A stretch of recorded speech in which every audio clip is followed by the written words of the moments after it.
Thank you very much. So ISKCON Mangaluru દ્વારા સંચાલિત ભગવદ ગીતા 18 દિવસ 18 અધ્યાય કોર્સમાં આજના રાધાષ્ટમીના પવિત્ર દિવસે આપ સૌનું હૃદયપૂર્વક સ્વાગત છે. પરમ પૂજ્ય નામાનિષ્ઠાદાસ પ્રભુ એમના માર્ગદર્શનથી અને એમની પ્રેરણાથી આપણે બધા સાથે મળી અને આજે વિશિષ્ટ દિવસે રાધાષ્ટમીના દિવસે ભેગા થઈ અને રાધારાણીજીની અને ભગવાન શ્રી કૃષ્ણની દિવ્ય લીલાઓ વિશે થોડી ચર્ચા કરીશું. એન્ડ ઇફ ટાઈમ પરમિટ્સ, જો સમય અનુકૂળતા રહેશે તો આપણે આપણા નિયમિત 13મા અધ્યાયના ક્લાસને પણ આપણે આગળ વધારીશું. ખૂબ આનંદ થાય છે તમને બધાને જોઈને આજના સ્પેશિયલ વર્ગમાં. મને જ્યાં સુધી ઇસ્કોનમાં જોઈન નતો થતો ને ત્યાં સુધી રાધાષ્ટમીનો પર્વ મેં કોઈ દિવસ ઉજવ્યું નતું. પેલા સાંભળ્યું હતું એમ, ત્યાં વાય ખબર હોય કે હા અચ્છા રાધાષ્ટમી જેવું પણ કંઈ છે, પણ એના એ દિવસે ફાસ્ટ રાખવાનો, ઉપવાસ કરવાનો, સ્પેશિયલ મંદિરમાં જઈને દર્શન કરવાના અને બધું આવું કંઈ મને ખ્યાલ નતો. પણ પરમ પૂજ્ય નામાનિષ્ઠાદાસ પ્રભુની કૃપા થઈ અને છેલ્લા 2 વર્ષથી આપણે અલગ અલગ કાર્યક્રમ સાથે સંકળાયેલા છીએ. તો એક ઉત્સવ છે એકદમ ધામધૂમથી ઉજવવામાં આવે છે. તો રાધારાણી કોણ છે એના વિશે આપણે ચર્ચા કરીશું. નાનકડી એવું પ્રેઝન્ટેશન છે. સરસ મજાનું કીર્તન શ્યામ પ્રભુએ લીધું અને એની પહેલા ધાર્મી માતાજી આપણા નાનકડા, આઈ થિંક 5 years, અને પ્રોબેબલી શ્યામ પ્રભુની ઉંમર પણ I think 6 years 7 years, less than 6. એમની કાલીગલી ભાષામાં સરસ મજાના ભગવાનના ભજન કીર્તન એમણે લીધા અને નરસિંહ આરતી પણ આપણને સંભળાય. તો યસ, હેતલ માતાજી આપનો હેન્ડ રેસ છે. હરે કૃષ્ણ પ્રભુજી, આજના પાવન દિવસે દીક્ષા માટેની એનઓસી મંદિરેથી મળી ગઈ મને કીર્તિકુમાર પ્રભુજીને. હરી બોલ, ખૂબ સરસ, થેન્ક યુ વેરી મચ. આપણી વચ્ચે હેતલ માતાજી છે અને કીર્તિકુમાર પ્રભુ છે. એ લોકોનો દીક્ષાનો કાર્યક્રમ જે ચાલી રહ્યો છે એમના વિશે આજના દિવસે એમને એનઓસી, નો ઓબ્જેક્શન સર્ટિફિકેટ પણ મળી ગયું છે. તો વી કોંગ્રેચ્યુલેટ યુ. હરે કૃષ્ણ પ્રભુજી, શ્યામ 5 years. હા, 5 years. શ્યામ પ્રભુ 5 years ના છે. ધાર્મી માતાજી પણ ઓલમોસ્ટ 4-5 years. એમની કાલીગલી ભાષામાં સરસ મજાના ભગવાનના કીર્તન આપણને સંભળાવ્યા. તો યસ, આપણે સ્ટાર્ટ કરીશું. Let me start screen sharing. રાધાની જે સ્લાઇડ છે તમારી સાથે શેર કરી રહ્યો છું. ઘણા બધાને એવા પ્રશ્ન છે રાધારાણીને લઈને. શાસ્ત્રોમાં એવી ચર્ચા થાય છે. કોઈ કહે છે કે રાધારાણીનું નામ ક્યાં છે, કઈ જગ્યાએ લખ્યું છે. કોઈ જાતના ભાતના લોકો પોતપોતાના એના વિશે ઓપિનિયન આપતા હોય. તો આપણે આજે થોડો જાણવાનો પ્રયત્ન કરીશું કે રાધારાણી છે કોણ છે, બરાબર, અને રાધારાણી વિશે શાસ્ત્રોમાં શું લખ્યું છે. શ્રીમતી રાધારાણી's appearance ડે વર્ણન છે ખૂબ જ સરસ. On a half moon night in the month of ભાદરવા મહિના, હાફ મૂન નાઇટ એટલે કે અષ્ટમીનો જે દિવસ આપણે કહેવાય, એ દિવસે King Vrishabhanu came to the Jamuna to bathe and found himself engulfed in a golden aura, the golden aura of pure love. It was emanating from a lotus which had a baby girl standing on its hole. When the king returned to the palace with the baby, Queen Kirtida was delighted. She was also shocked that the girl was blind. Slide આપણી પાસે જે છે ઇંગ્લિશમાં છે. Will try કે આપણે એમાંથી ગુજરાતીમાં અનુવાદ કરી અને એને સમજવાનો પ્રયત્ન કરીશું. તો ભાદરવા મહિનાનો એક રાત છે, હાફ મૂન એટલે કે અષ્ટમીના દિવસે આપણે રોજ મંગલાચરણમાં એક સરસ મજાનો આપણે શ્લોક બોલીએ છીએ, જેમાં એક શબ્દ આવે છે, જે શબ્દ તમે અહીંયા પણ સાંભળ્યો હશે, જે છે રાધારાણીના ફાધરનું નામ. તો કયો શ્લોક છે જેમાં રાધારાણીના પિતાજીનું નામ આવે છે? આપણે બોલીએ છીએ ને રોજ મંગલાચરણમાં, વૃષભાનુ સુતે દેવી. વૃષભાનુ સુતે દેવી. યસ. સપ્ત કાંચન ગૌરાંગી શ્રી રાધે વૃષભાનુ સુતે દેવી પ્રણમામી હરિપ્રિયે. બરાબર ને? એ સુત વૃષભાનુ સુત, વૃષભાનુ મહારાજ જે છે એમના ડોટર છે એ રાધારાણી છે. અને સરસ મજાનું તમને ખ્યાલ હશે, જે લોકો વૃંદાવન ધામના દર્શન કરવા ગયા હશો તો વૃંદાવનની પાસે એક ગામ છે, રાવલ ગામ કહેવાય છે, જ્યાં રાધારાણીનો જ્યાં મતલબ ત્યાં એમનું પ્રાગટ્ય થયું. અને તમારામાંથી જે લોકો લાસ્ટ યર વૃંદાવન ધામની યાત્રામાં આવ્યા હતા નામાનિષ્ઠા પ્રભુની આગેવાનીમાં, આપણે બધા ત્યાં ગયા હતા. અને આપણે ત્યાં બેસીને વૃષભાનુજીનું જે ઘર હતું એ ઘરની અંદર બેસી અને રાધારાણીની લીલાઓ વિશે ત્યાં સાંભળ્યું હતું. એના ફોટોઝ અને વિડીયોઝ પણ શેર કર્યા હતા. આઈ થિંક કીર્તિકુમાર પ્રભુ હતા, ધર્મેશ્વર કુમાર પ્રભુ હતા, સીમા માતાજી, કલ્પના માતાજી, ઘણા બધા લોકો હતા. આઈ ડોન્ટ નો અત્યારે કોઈ ક્લાસમાં છે એમાંથી કોઈ હતું કે કેમ. તો એ સરસ એ આખી ઘટના છે. અને એમનો જે પ્રાગટ્ય છે ને એ બહુ દૈવી પ્રાગટ્ય છે. તમે જુઓ આપણે ત્યાં સીતા માતાજી છે, તો સીતા માતાજીનો પણ જે જન્મ થયો હતો ને, તો એ કોઈ મતલબ નોર્મલ જે જન્મ થાય એવી રીતે ક્યાંય નતો થયો, બરાબર? કે એમના કોઈ માતા પિતાના કેમ, બરાબર? સીતા માતાજીને આપણે કહીએ છીએ કે ધરતી, બરાબર ને, ધરતીના પુત્રી કહેવાય છે. એવી જ રીતે રાધારાણી જે છે એમનું પણ જે પ્રાગટ્ય થયું ને એ એવી રીતે થયું કે વૃષભાનુ મહારાજને એક દિવસ ત્યાં યમુના નદીમાં જયારે સ્નાન કરવા જઈ રહ્યા હતા ત્યારે એમને એક ગોલ્ડન સુવર્ણ મોટું કમળ દેખાણું, અને જે કમળ હતું એની અંદર એક નાની બાળકી હતી. This is very divine. જો તમે આ ચિત્રમાં જોઈ શકો છો, કમળ તો હતું પણ કમળ એટલું મોટું, નોર્મલ જે કમળની સાઈઝ હોય એના કરતા ખૂબ જ વિશાળ, અને સુવર્ણ આભાથી જડિતા કુંભ, ગોલ્ડન. અને એની અંદર એમને એક નાનકડી બાળકી દેખાય, અને એ જે બાળકી હતી એ રાધારાણી. અને ખુશખુશાલ વૃષભાનુ જે હતા અને કીર્તિદા એમના પત્ની, એટલે એમને એક પુત્ર હતો પણ પુત્રી નહોતી ત્યારે. તો એ ખુશ થઈ જાય છે કે ચલો અમને તો આ તો ભગવાનની કૃપા થઈ અને અમને પુત્રી મળી. એને લઈને ઘરે આવે છે, અને જ્યારે ઘરે એમને લઈને આવે છે ને ત્યારે ખ્યાલ પડે છે એ જે નાની બાળકી હોય છે એ જોઈ નથી શકતી, એની આંખો બંધ જ હોય છે, ખુલતી જ નથી. સાથે સાથે એ લોકો નોટિસ કરે છે કે એ બાળકી જે છે એ સાંભળી પણ નથી શકતી, બોલી પણ નથી શકતી. એટલે એક રીતે તો પેલા તો ખુશ આનંદ થયો કે ભાઈ ચલો બાળકી મળી ગઈ, ઓલરેડી પુત્ર તો હતો. શું નામ હતું વૃષભાનુ મહારાજના પુત્રનું? ખ્યાલ છે કોઈને? હરે કૃષ્ણ. હેન્ડ રેઝ કરીને બોલી શકો છો. રાધારાણીના બ્રધર છે કોઈને આઈડિયા? મને એમ કે બધા બહુ ધાર્મિક લોકો છે ગુજરાતના, તો બધું જાણતા હશે. પ્રભુજી હરે કૃષ્ણ. કદાચ આયન કે અયાન એવું કઈક નામ છે, મને બહુ ખ્યાલ નથી, પણ એવું કઈક નામ છે. ઓકે, શ્રીદામા. પ્રભુજી તમારો અવાજ નથી આવતો બરાબર. હરે કૃષ્ણ. અવાજ આવે છે મારો? યસ, વિલાસ વિસ્મૃતિ પ્રભુ જોડાઈ ગયા છે આપણી સાથે. યસ વિલાસ પ્રભુ, હરે કૃષ્ણ. હા પ્રભુ, તમે બોલ્યા એ જ બોલવાનો હતો. મને પેલા કન્ફ્યુઝન હતું કે મધુમંગલ અને સુદામ એ બે માંથી કોક હતું. શ્રીદામા. આપણે સુદામા કહીએ છીએ ને, સુદામા નહીં પણ શ્રીદામા. સુદામા તો જે ભગવાનના ભક્ત અને મિત્ર હતા. શ્રીદામા પણ ભગવાનના મિત્ર હતા, પણ જે વૃષભાનુ મહારાજના જે પુત્ર હતા એનું નામ શ્રીદામા. એટલે એમને એમ થયું કે ચલો સરસ મજાની પુત્રી મળી કે આપણો પરિવાર કમ્પ્લીટ થઈ ગયો. પણ સાથે સાથે એક થોડું એવું થયું કે એ રાધારાણી હતા ને એ આંખો નતા ખોલી રહ્યા, એમની આંખો નથી ખુલતી. અને પછી એમણે નોટિસ કર્યું કે આ બાળકી કઈ સાંભળતી પણ નથી, બોલતી પણ નથી.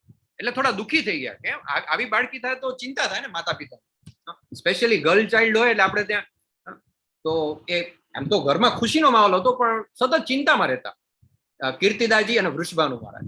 કે આ બાળકી જે નથી સાંભળતી, તમે આપણે નોર્મલ ભાષામાં કહીએ તો બેરી છે, બોલી નથી શકતી, જોઈ નથી શકતી, તો શું થશે આનું? ચલો અત્યારે તો અમે છીએ, અમે સંભાળ રાખીશું, પણ અમે પણ જયારે વૃદ્ધ થઈ જશું, બાળકીના પિતા હોય તો જનરલી એક સવાલ આવે કે ભાઈ આની સાથે મેરેજ કોણ કરશે? આની સાથે કોણ લગ્ન કરશે જે જોઈ નથી શકતી, સાંભળી નથી શકતી, બોલી નથી શકતી? અને આ રીતે લોકો થોડા ચિંતામાં આવ્યું.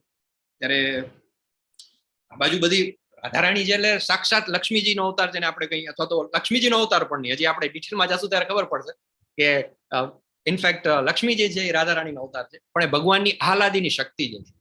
એટલે ત્યાં તો બધા લોકમાં, સર્વલોકમાં સમાચાર વ્યાપ્ત થઈ ગયા હતા કે ભાઈ ભગવાન કૃષ્ણ જે આવવાના છે એમની સાથે એમના જે આહલાદીની શક્તિ તરીકે રાધારાણી છે એમનું પ્રાગટ્ય થઈ ચુક્યું છે વૃંદાવનમાં.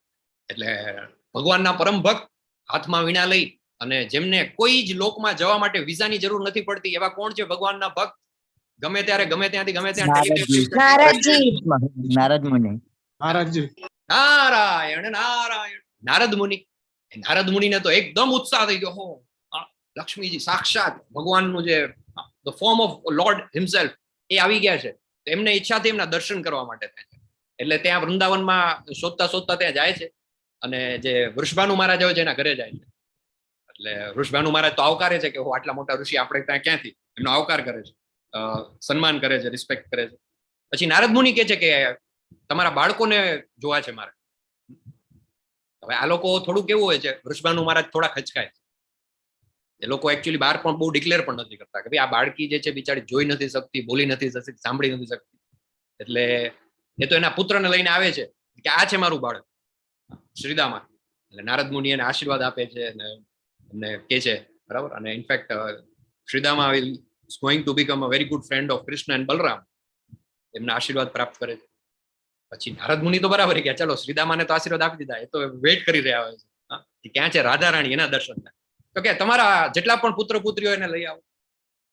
તો પેલા મહારાજ કે છે, વૃષભાનુ મહારાજ, હા છે ને, આ મારો પુત્ર છે શ્રીદામા, આવી. બીજું કોઈ નથી? બધા તમારા પુત્ર પુત્રી આવી ગયા? એટલે પેલા તો વૃષભાનુ મહારાજ કહી દે છે, હા. થોડા ખચકાય છે કે સાધુની સામે, મહર્ષિની સામે ખોટું ક્યાં બોલું. ને પછી પોતાનું દુઃખ છે રજૂ કરે છે કે હકીકતમાં મારે પુત્રી પણ છે. તો કે તો લઈ આવો ને, તમે લઈ કેમ નથી આવો? પણ એ કે એમાં એવું છે ને મહારાજ કે એ પુત્રી જે છે એ નથી જોઈ શકતી, નથી સાંભળી શકતી, નથી બોલી શકતી, એટલે અમે બહુ જ દુઃખી રહીએ છીએ. તો પણ તમે લઈ તો આવો મારી પાસે. અને પછી લઈ આવે છે અને નારદ મુનિને દર્શન થાય છે અને ભગવાન એમની દિવ્ય લીલા વડે, બીજા કોઈને કઈ ખ્યાલ નથી આવતો, પણ નારદ મુનિને રાધારાણી આખું એમનું જે ઓપ્યુલન્સ છે બતાવે છે. અને નારદ મુનિ તો તમે જોવા જાઓ તો આખી પૃથ્વીની જયારે સૃષ્ટિની શરૂઆત થઈ ત્યારથી હી ઇઝ ધેર, બ્રહ્માજીની સાથે સાથે. અને ભગવાનના 24 અવતારોમાંના એક. એવી કોઈ સુંદરતા નથી આ એકે લોકમાં, માત્ર પૃથ્વી નહીં, જેટલા પણ લોક છે, સ્વર્ગલોક, સત્યલોક, બ્રહ્મલોક, એ સિવાયના જેટલા લોક છે બધા લોકમાં જઈ આવે છે. એમણે સીતા માતાજીને પણ જોયેલા છે, એમણે લક્ષ્મીજી જેને સુંદરતાનું સર્વોચ્ચ સ્વરૂપ કહેવાય એને પણ જોયેલા છે. અને સ્વર્ગની અંદર મેનકા અને રંભા અને ઉર્વશી એ બધી જેટલી પણ અપ્સરા હતી એને પણ જોયેલા છે. પણ એ નારદ મુનિ જ્યારે રાધારાણીના દર્શન કરે ત્યારે એટલી હદે, મતલબ એને પોતાના જીવનકાળની અંદર આટલા જન્મ જન્માંતરની અંદર ક્યારે પણ જેટલો આનંદ ના આવ્યો ને એટલો આનંદ આવે છે માત્ર રાધારાણીને જોઈને. અને એમને રિયલાઇઝ થઈ જાય છે કે આજ રાધારાણી છે અને કૃષ્ણની સાથે ની જે લીલા છે એમાં આવી ચૂક્યા છે. અને પછી એમને આશીર્વાદ આપે છે. અને પછી આખી બહુ લાંબુ વર્ણન છે, વધારે ડિટેલમાં આપણે નહીં જઈ શકીએ. ઘણી બધી સ્લાઇડ છે જે આ ટોપિકને લઈને, શાસ્ત્રોના શ્લોક છે આપણે કવર કરવાના છે. પણ પછી એ રીતની આખી ઘટના થાય છે કે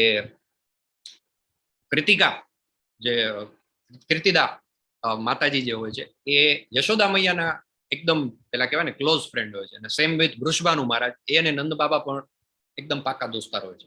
એટલે નારદ મુનિના કહેવાથી પછી એ ત્યારે એક યજ્ઞનું આયોજન કરે છે ને યજ્ઞમાં બધાને બોલાવે છે. અને એમાં બધા આવે છે અને એમાં નંદ બાબા અને યશોદાજી પણ આવે છે અને સાથે કૃષ્ણ કનૈયાને લઈને આવે છે. અને જ્યારે રમતા હોય છે, મતલબ આ લોકો બધા એવું હોય ને કે ઘરમાં કઈ ફંક્શન હોય તો વડીલો બધા હોય, બધા વાતોચીતો કરે. અને પેલા રાધારાણીને તો આ લોકો ઘોડિયામાંથી બહાર કાઢતા જ નથી, ઘોડિયામાં જ રાખે છે કે ભાઈ બિચારી જોઈ નથી શકતી, બોલી નથી શકતી, સાંભળી નથી શકતી, ક્યાંક કોઈક સાથે અથડાઈ જાય, કૂટાઈ જાય, એના કરતા એને ત્યાં રાખે છે. અને આ બાજુ આપણો કાનુડો એ પણ ભાંખોડિયા પેર ચાલતા ચાલતા શીખી ગયો છે.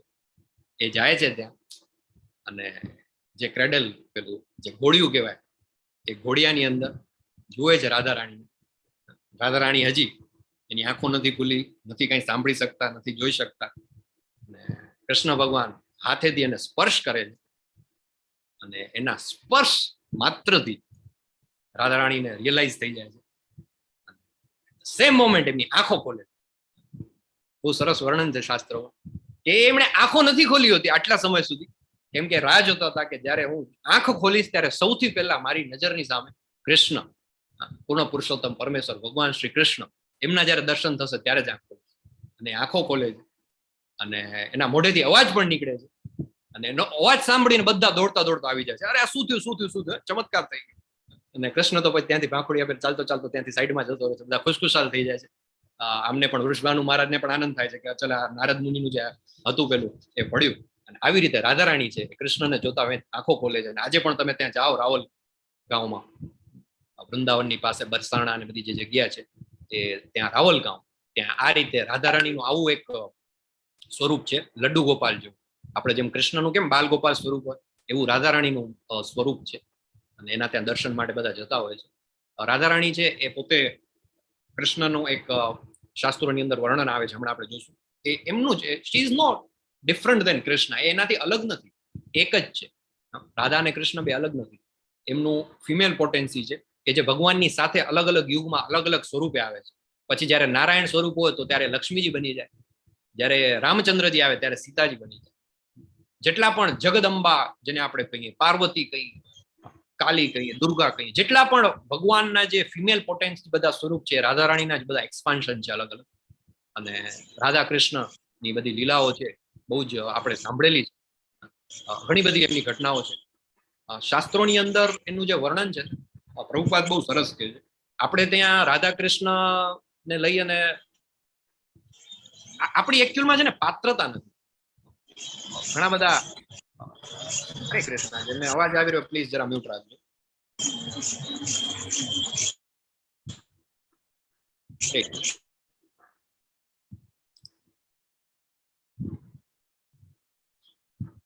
હરે કૃષ્ણ, સોરી. ઓકે. અને રાધા રાણી જે છે એમની કૃષ્ણ ભગવાન અને રાધા રાણીની જે લીલાઓ છે ને એ સમજવા માટેની આપણી પાત્રતા નથી. આપણે ત્યાં જનરલી ભાગવતની કથા ને હોય ને તો એમાં 10મો સ્કંદ જ સીધો ચાલુ થાય અને 7 દિવસમાં આપણે ત્યાં એ રીતનું રાધા કૃષ્ણનું જે સ્વરૂપ છે ને એની ઘણી બધી ફિલ્મોમાં અને તમે જુઓ બધા સિરિયલોમાં, ચિત્રોમાં અને બધી જગ્યાએ એક જાતનું ખાલી એનું જે પેલું કહેવાય ને શૃંગાર રસ જે છે એને જ હાઇલાઇટ કરે અને એમ કે ભાઈ આ તો રાધા કૃષ્ણ. ઘણા લોકો એમ કે ભાઈ આ તો કોઈ પણ મતલબ ભૌતિક વિશ્વમાં કોઈ એકબીજાને પ્રેમ કરતા હોય, પ્રેમ બોયફ્રેન્ડ ગર્લફ્રેન્ડ હોય તો કે આ તો રાધા કૃષ્ણ. એ આપણી પાત્રતા નથી સમજવાની. ભાગવતમની અંદર પણ રાધા રાણી વિશે જે આવે છે, એમની લીલાઓ વિશે આવે છે, છેક 10મા સ્કંધમાં આવે છે. ટોટલ 18,000 શ્લોક છે. એમાં છેક 10મા સ્કંધમાં તમે પહોંચી જાઓ ત્યારે રાધા રાણીનું આવે છે વર્ણન. એટલે પ્રભુપાદ બહુ સરસ કહે છે કે રાધા રાણીને સમજવા માટે પહેલા તમારે ભાગવતમના 9 સ્કંધ સમજવા પડે. એમનો જે પ્રેમ હતો એ અલૌકિક હતો, દિવ્ય હતો. એ આપણે ખાલી પેલા નોર્મલ જે આપણે સ્ત્રી પુરુષના પ્રેમ છે એની સાથે આપણે કમ્પેર ના કરી શકીએ. આપણે જો રાધા કૃષ્ણના પ્રેમને, એમની લીલાઓને માત્ર સ્ત્રી પુરુષના પ્રેમ તરીકે ને એક જેમ પતિ પત્ની કે સખા સખી એ રીતના જે બધા પ્રેમથી આપણે સરખાવીએ તો વી આર ડુઈંગ ઇનજસ્ટિસ. આપણે અન્યાય કરી રહ્યા છીએ. ઘણી બધી દિવ્ય લીલાઓ છે. બધી ગોપીઓ જે હતી એ ગોપીઓમાંની એક રાધા રાણી, અને એમાંથી સૌથી સર્વોચ્ચ ગોપી એટલે એ રાધા. રાધા ઘણા લોકો કે શબ્દ ક્યાં આવે છે, કયા શાસ્ત્રમાં છે રાધા શબ્દનો ડાયરેક્ટ ઉલ્લેખ? ઘણા બધા પુરાણો છે જેની અંદર રાધા શબ્દ ડાયરેક્ટ આવે છે. શ્રીમદ ભાગવતમ મહાપુરાણ જે છે એની અંદર ડાયરેક્ટ ઉલ્લેખ નથી.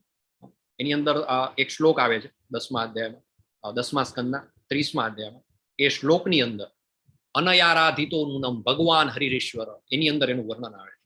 બરાબર. અને આપણે જ્યારે ભગવાનનું અને રાધા રાણીનું જે સ્વરૂપ હોય છે એ એટલું દિવ્ય છે, એટલું અલૌકિક છે. રાધા રાણી એટલો પ્રેમ કરતા કૃષ્ણ ભગવાનને. એક વખત કૃષ્ણ ભગવાન એવો પ્રયત્ન કરે છે કે હું લેટ મી ટ્રાય, કે હું એકવાર ગોપી બનીને, હું એકવાર રાધા બનીને પ્રયત્ન કરું કે કેવી રીતે પ્રેમ કરી શકાય. એટલા ભક્ત છે, એમના પ્રેમિકા પણ તમે કહો, એમના ઉપાસક કહો, એના તમે ભક્ત કહો, એના આરાધ્ય દેવ કહો, પ્રેમની મૂર્તિ. બરાબર. અને કૃષ્ણ ભગવાન એક વખત પ્રયત્ન કરે છે કે ભાઈ હું રાધાજીને કેવી રીતે જાણી શકું, એમ કે રાધા મને કેટલો પ્રેમ કરે છે કેવી રીતે હું જાણી શકું. એક વખત એ ગોપીનો વેશ લઈને પણ જાય છે, પણ એ જેવો ગોપીનો વેશ લઈને ત્યાં જાય છે ને બીજી બધી ગોપીઓ જે છે એમની લલિતા અને વિશાખા અને બધી સખીઓ પકડી પાડે છે. એને કહે છે કે ભાઈ તું રાધાનું રૂપ લઈને રાધા ના બની શકે. તારે રાધા બનવા માટે તો તારે રાધાનું હૃદય જોઈએ. જો રાધાનું હૃદય હોય ને તો અને તો જ તું એટલો પ્રેમ કરી શકે. અને પછી ભગવાન જે છે એ નક્કી કરે છે કે એક વખત હું એવો અવતાર લઈશ કે જેમાં શરીર કૃષ્ણનું હશે અને જે મન હોય, જે હૃદય હોય એ રાધા રાણીનું હશે. અને કળિયુગની અંદર આજથી 500 વર્ષ પહેલા ભગવાન છે એ પોતે, આમ તો ભગવાન પોતાનું સ્વરૂપ લઈને આવે છે પણ સાથે સાથે ભક્તના સ્વરૂપમાં આવે છે. અને incarnation, combined incarnation of lord Krishna and Radha Rani. અને એ અવતાર એટલે ચૈતન્ય મહાપ્રભુ. ચૈતન્ય મહાપ્રભુ જયારે આવે છે, તપ્ત કાંચન ગૌરાંગી આપણે કહીએ છીએ. બરાબર ને? રાધા રાણીનો છે કલર કેવો છે? ગૌરાંગી. અને ચૈતન્ય મહાપ્રભુ છે એમનું પણ એક નામ છે ગૌરાંગ. ગૌર અંગ એટલે જેમનો રંગ જે છે કેવો છે? ગૌર, સ્વર્ણ જેવું, ગોલ્ડન. ઇંગ્લિશમાં એને કહેવાય છે મોલ્ટન ગોલ્ડ, એવા કલર વાળો. એટલે ચૈતન્ય મહાપ્રભુ જયારે આજથી 500 વર્ષ પહેલા આવ્યા તો એ હરિનામ સંકીર્તનનું આખું મોટું એમણે આંદોલન ચલાવ્યું. પોતે જ ભક્ત, પોતે જ ભગવાન, અને એવી એમણે લીલાઓ કરી. આપણે જે કહીએ છીએ તપ્ત કાંચન ગૌરાંગી રાધેશ વૃંદાવનેશ્વરી. અને એ જે ઇન્કાર્નેશન હોય છે સામે જો તમને દેખાય છે ચિત્રમાં રામાનંદ રાય છે. રામાનંદ રાયને જયારે દર્શન આપે છે ભગવાન, ત્યારે એમની અંદર એ રામાનંદ રાયજી છે એમને બંને દેખાય છે, કૃષ્ણનું સ્વરૂપ પણ દેખાય છે અને રાધાનું સ્વરૂપ પણ દેખાય છે. રામાનંદ રાય છે કોણ છે, કોનો ઇન્કાર્નેશન છે? હરે કૃષ્ણ, ખ્યાલ છે કોઈને? L5 ના સ્ટુડન્ટ્સ? અર્જુનજી. યસ, અર્જુનજી. કોણ બોલ્યું? I think અંકિતાજી. કરેક્ટ. અર્જુનજીનો અવતાર છે રામાનંદ રાય જે છે, અર્જુનજીનો અવતાર છે. અને એને જયારે ચૈતન્ય મહાપ્રભુ દર્શન આવે છે ત્યારે એમની અંદર કમ્બાઈન કૃષ્ણ અને રાધા બંને સ્વરૂપ છે એમને દેખાય છે. Yes, very nice, thank you. અને આ ભગવાનનું જે સ્વરૂપ જે છે, ચૈતન્ય મહાપ્રભુ જયારે આવ્યા ત્યારે એમણે હરિનામ આપ્યું. અને પછી બધા જે શ્લોકો છે, એક મારો પ્રશ્ન છે, જૂના વિદ્યાર્થીઓ છે એમને ખ્યાલ હશે, ભક્તિ માર્ગનું PhD કોને કહેવામાં આવે છે? હરે કૃષ્ણ. ચૈતન્ય ચરિતામૃતના ચૈતન્ય ચરિતામૃત. ચૈતન્ય ચરિતામૃત, યસ. ભક્તિ માર્ગનું જે ગ્રેજ્યુએશન છે એ છે Shrimad Bhagavad Gita. Bhagavad Gita as it is, એને આપણે કહીએ છીએ ભક્તિ માર્ગનું ગ્રેજ્યુએશન. પોસ્ટ ગ્રેજ્યુએશન એટલે ભાગવતમ. મહાપુરાણ, બરાબર. આને કહીએ છીએ આપણે માસ્ટર્સ અથવા પીજી, પોસ્ટ ગ્રેજ્યુએશન. અને PhD એટલે ચૈતન્ય ચરિતામૃત. અને ચૈતન્ય ચરિતામૃતની અંદર ખૂબ જ સરસ મજાના બધા શ્લોકો છે, એનું વર્ણન છે.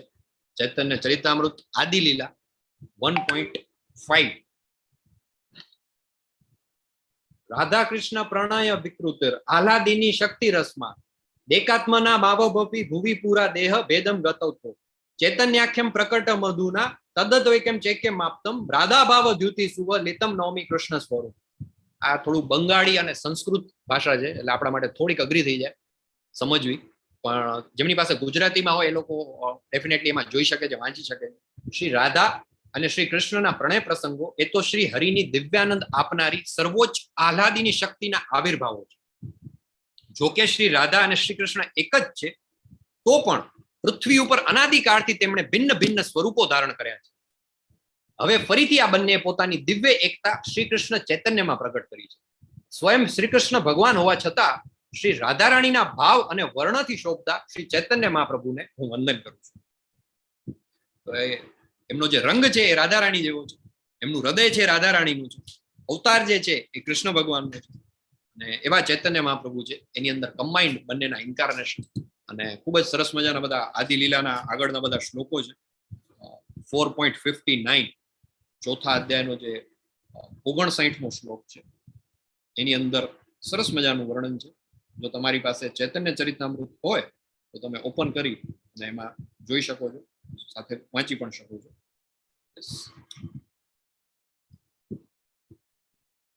રાધિકા હયેન કૃષ્ણ પ્રણય વિકાર સ્વરૂપ શક્તિ લાદીની નામયાહાર. શ્રીમતી રાધારાણી એ કૃષ્ણના પ્રેમનું રૂપાંતર છે. તે એમની પોતાની આહલાદિની નામે ઓળખાતી શક્તિ છે. આહલાદિની કરાય કૃષ્ણે આનંદાસ્વાદાના આહલાદિની ર દ્વારા કરે ભક્તેર પોષણ. તે આહલાદિની શક્તિ જે છે એ કૃષ્ણને આનંદનો આસ્વાદ કરાવે છે અને ભક્તોનું પોષણ કરે છે. ભક્તોનું પોષણ જે છે એ રાધારાણીનું શરણે જવાથી થાય છે. વિષ્ણુ પુરાણ 1.12.69 નો રેફરન્સ છે અહીંયા. હે પ્રભુ, આપ જ સર્વના આધાર છો. આહલાદિની, સંધિ અને સંવિત એ ત્રણેય શક્તિઓ આપનામાં એક આધ્યાત્મિક શક્તિ રૂપે છે, પણ સુખ અને દુઃખ અને એ બંનેના મિશ્રણ રૂપોને બાદ કરતા પેદા કરતા ભૌતિક ભાવો આપનામાં અસ્તિત્વ ધરાવતા નથી, કારણ કે આપનામાં ભૌતિક ગુણો નથી. ભગવાન છે એ બધા ભૌતિક ગુણોથી પરે છે. પૂર્ણ પુરુષોત્તમ પરમેશ્વર ભગવાનની શક્તિ જે હંમેશા તેમને દિવ્ય આનંદથી સમૃદ્ધ કરે છે, તે ભૌતિક નથી. એ ભૌતિક નથી. કેવી છે એને તમારે સમજવી હોય તો દિવ્ય શક્તિ છે. અને એ શક્તિ જે છે ભગવાનને બધા દિવ્યાનંદ પ્રદાન કરે છે અને પોતાના શુદ્ધ ભક્તોને ભગવાન એવી શક્તિ બક્ષે છે. 4.69 69માં શ્લોકમાં મહાભાવ સ્વરૂપા શ્રી રાધા ઠાકુરાણી સર્વગુણ ખની કૃષ્ણ કાંતા શિરોમણી. શ્રી રાધા ઠાકુરાણી એ મહાભાવ સ્વરૂપ છે, તે સર્વ ગુણોની ખાણ છે અને શ્રી કૃષ્ણની પ્રીતિપાત્ર સર્વે સુંદરીઓમાં શિરોમણી છે. બ્રજની જે બધી સુંદરીઓ જે છે બહુ જ સુંદર છે, પણ એમાંથી સૌથી શ્રેષ્ઠ જે છે ગોપી એ રાધારાણી છે. તયોરપ્યુ ભયોર મધ્ય રાધિકા સર્વથાધિકા મહાભાવ સ્વરૂપે એમ ગુણેરતી વરીયસી. આ બે ગોપીઓ રાધારાણી અને ચંદ્રાવલી એ બધામાં બધી રીતે શ્રીમતી રાધારાણી જે છે એ સૌથી સર્વોચ્ચ છે, તે મહાભાવ સ્વરૂપ છે અને સર્વ ગુણોમાં તે સૌ કરતા ઘણી આગળ વધી જાય છે. 71મા શ્લોકમાં કહે છે, કૃષ્ણ પ્રેમ ભાવિત યાર ચિતેન્દ્રિય કાય કૃષ્ણ નિજ શક્તિ રાધા ક્રીડા રસહાય. તેમના એટલે કે શ્રીમતી રાધારાણીના ચિત્ત, મન, ઇન્દ્રિયો અને દેહ કૃષ્ણના પ્રેમથી ભાવિત થયેલા, કૃષ્ણ પ્રેમમાં ડૂબી ગયેલા છે. તે કૃષ્ણની પોતાની જ શક્તિ છે અને તેમની ક્રીડામાં સહાયક છે. ભગવાનની પોતાની શક્તિ છે ને ભગવાન જે કોઈ પણ લીલા કરે છે બધી જ લીલાઓમાં એમને સપોર્ટ કરે છે. આકાર સ્વભાવ ભેદે વ્રજ દેવી ગણ કાવ્ય વ્યુહ રૂપ તાર રસેર કારણ. વ્રજની દેવીઓના સમૂહમાં આકાર અને સ્વભાવના વિવિધ ભેદ છે, તે એમના વિસ્તાર રૂપ છે અને રસને વિસ્તારમાં કારણ રૂપ છે. બહુ કાંતા વિના ન હે રસેરા ઉલ્લાસ લીલા રસ હાય લાગી બહુત પ્રકાશ. ઘણી કાંતાઓ, કાંતાઓ એટલે કે પ્રિયાઓ, કાંત એટલે પ્રિયતમ, આપણે કહીએ છીએ ને રાધાકાંત, રાધાકાંત એટલે કે જે રાધાના પ્રિય છે, મધુકાંત. તો એવી રીતે બધી જે કાંતાઓ છે એમાં વગર રસમાં ઉલ્લાસ પ્રગટે નહીં. તેથી ભગવાનના લીલા વિહારમાં સહાયરૂપ થવા માટે ત્યાં શ્રીમતી રાધારાણીના ઘણા આવિર્ભાવો છે. અને પછી ગોવિંદાનંદીની રાધા ગોવિંદ મોહિની ગોવિંદ સર્વસ્વ સર્વ કાંતા શિરોમણી. રાધા એ છે કે જે ગોવિંદને આનંદ આપે છે. આપણે કહીએ છીએ ગોવિંદ ભગવાન છે, તો ભગવાન કોણ છે? તો ભગવાનથી આપણને બધાને આનંદ આપે છે, બધી ઇન્દ્રિયોને આનંદ આપે એ ગોવિંદ. પણ આ તો કોણ છે? તો કે ગોવિંદને પણ જે આનંદ આપે છે એ રાધારાણી છે. તે ગોવિંદની મોહિની પણ છે, તે ગોવિંદનું સર્વસ્વ છે અને તેની બધી કાંતાઓમાં તે શિરોમણી છે. સર્વ કાંતા શિરોમણી. દેવી કૃષ્ણમયી પ્રોક્તા રાધિકા પર દેવતા સર્વ લક્ષ્મીમયી સર્વ કાંતિ સમોહિની પરા. દેવી શ્રીમતી રાધારાણી ભગવાન કૃષ્ણમયી છે. સૌભાગ્યોની સર્વે દેવીઓમાં તેઓ કેન્દ્રસ્થ છે. સર્વ આકર્ષક પૂર્ણ પુરુષોત્તમ પરમેશ્વર ભગવાન શ્રી કૃષ્ણને પણ તે મોહ પમાડે છે. ભગવાનની તે આદિ અંતરંગ શક્તિ. આખી દુનિયા જેની પાછળ પાગલ છે એવા કૃષ્ણ ભગવાન, એને કોણ ગમે છે? એને સૌથી વધારે ગમે છે એ છે રાધારાણી. એ ભગવાનની સર્વાકર્ષક પૂર્ણ પુરુષોત્તમ ભગવાનને પણ તે મોહ પમાડે છે. સમોહિની, ભગવાને એક અવતાર લીધો હતો, મોહિની અવતાર લીધો હતો ભગવાને. કોની સાથે, કોના કનેક્શનમાં છે મોહિની અવતાર? હરે કૃષ્ણ, યાદ આવે છે? હા પ્રભુજી, ભગવાન મંથન થયું હતું ત્યારે, સમુદ્ર મંથન થયું ત્યારે યસ, શિવજી ભગવાનના મોહિની સ્વરૂપથી આકર્ષાય છે અને પછી પેલી ભસ્માસુર વાળી વાર્તા તમને ખ્યાલ છે આખી, બરાબર? એ મોહિની સ્વરૂપ ભગવાન લે છે. આ ભગવાનને પણ જે સમોહ કરાવે છે એ છે રાધારાણી. 84 માં કહે છે, દેવી કહી દ્યોતમાના પરમા સુંદરી કિવા કૃષ્ણ પૂજા ક્રીડાર વસતી નગરી. દેવી એટલે કે દૈદીપ્યમાન સર્વશ્રેષ્ઠ સુંદરી અથવા ભગવાન કૃષ્ણના પૂજન અને ક્રીડન માટેનું સુંદર સ્થાન. અને જે કૃષ્ણમયી છે, કૃષ્ણમયી કૃષ્ણ યાર ભીતરે બાહિરે યહાં યહાં નેત્ર પડે તાહાં કૃષ્ણ સ્ફુરે. કૃષ્ણમયી એટલે કે જેની અંદર અને બહાર પણ સર્વત્ર ભગવાન કૃષ્ણ જ છે. જ્યાં જ્યાં તેમની દ્રષ્ટિ પડે ત્યાં ત્યાં તેમની નજરે ભગવાન કૃષ્ણ જ પડે છે. આજે ક્લાસ ચાલુ થયો એની પહેલા સરસ મજાની એક આરતી લેવામાં આવી હતી. એમાં પણ કંઈક આવી જ એક પંક્તિ હતી ભગવાનના એક બીજા અવતાર વિશે. કઈ પંક્તિ હતી યાદ આવે છે? યહાં યહાં નેત્ર પડે તાહાં કૃષ્ણ સ્ફુરે. નરસિંહ આરતીમાં પ્રભુજી. Yes, exactly. કઈ પંક્તિ છે નરસિંહ આરતીમાં? યતો યતો યામી તતો નૃસિંહ. ઈતો નરસિંહ પરતો નરસિંહ યતો યતો યામી તતો નરસિંહ. ભગવાનના ભક્ત છે એમને નરસિંહ ભગવાન ક્યાં દેખાય છે? તો કે જ્યાં જ્યાં મારી નજર પડે ત્યાં ત્યાં મને નરસિંહ ભગવાન દેખાય છે. પ્રહલાદ મહારાજ અને અહીંયા રાધિકા રાણી છે એ શું કહે છે? યહાં યહાં નેત્ર પડે તાહાં કૃષ્ણ સ્ફુરે. સર્વત્ર ભગવાન કૃષ્ણ છે. જ્યાં જ્યાં તેમની દ્રષ્ટિ પડે ત્યાં ત્યાં તેમની નજરે ભગવાન કૃષ્ણ જ પડે છે. કિવા પ્રેમ રસમય કૃષ્ણે સ્વરૂપ તાર શક્તિ તારસહ હય એક રૂપ. અથવા પોતે પ્રેમ રસમય મૂર્તિમંત પ્રેમરૂપ હોય ને તે કૃષ્ણનું સ્વરૂપ છે. ભગવાન કૃષ્ણની શક્તિ જે છે એમની સાથે એક રૂપ છે, બે અલગ નથી, એક રૂપ, એક જ છે. કૃષ્ણ વાંછા પૂર્તિ રૂપ કરે આરાધને અત એવ રાધિકા નામ પુરાણે વાખાન. જો અહીંયા હવે આપણને હિન્ટ મળે.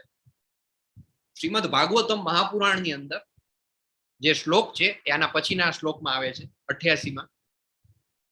રાધા નામ છે ને ડાયરેક્ટ નથી આવતું, એ સિક્રેટ પેલું જે કહેવાય ને કોડ વર્ડમાં સંતાડીને રાખવામાં આવ્યું છે. કૃષ્ણ વાંછા પૂર્તિ રૂપ કરે આરાધન, તેની પૂજા અને આરાધના એ કૃષ્ણની વાંછાની પૂર્તિ રૂપ હોય છે. પુરાણો તેથી તો તેને રાધિકા કહે છે. પુરાણોમાં એમનું નામ છે રાધિકા રાણી તરીકે ઓળખાય છે. રાધિકા એટલે કે જે આરાધના, આરાધના, રાધા જે નામ છે એ આરાધના નામની ધાતુમાંથી સિદ્ધ કરેલું છે, જેનો અર્થ થાય છે પૂજા.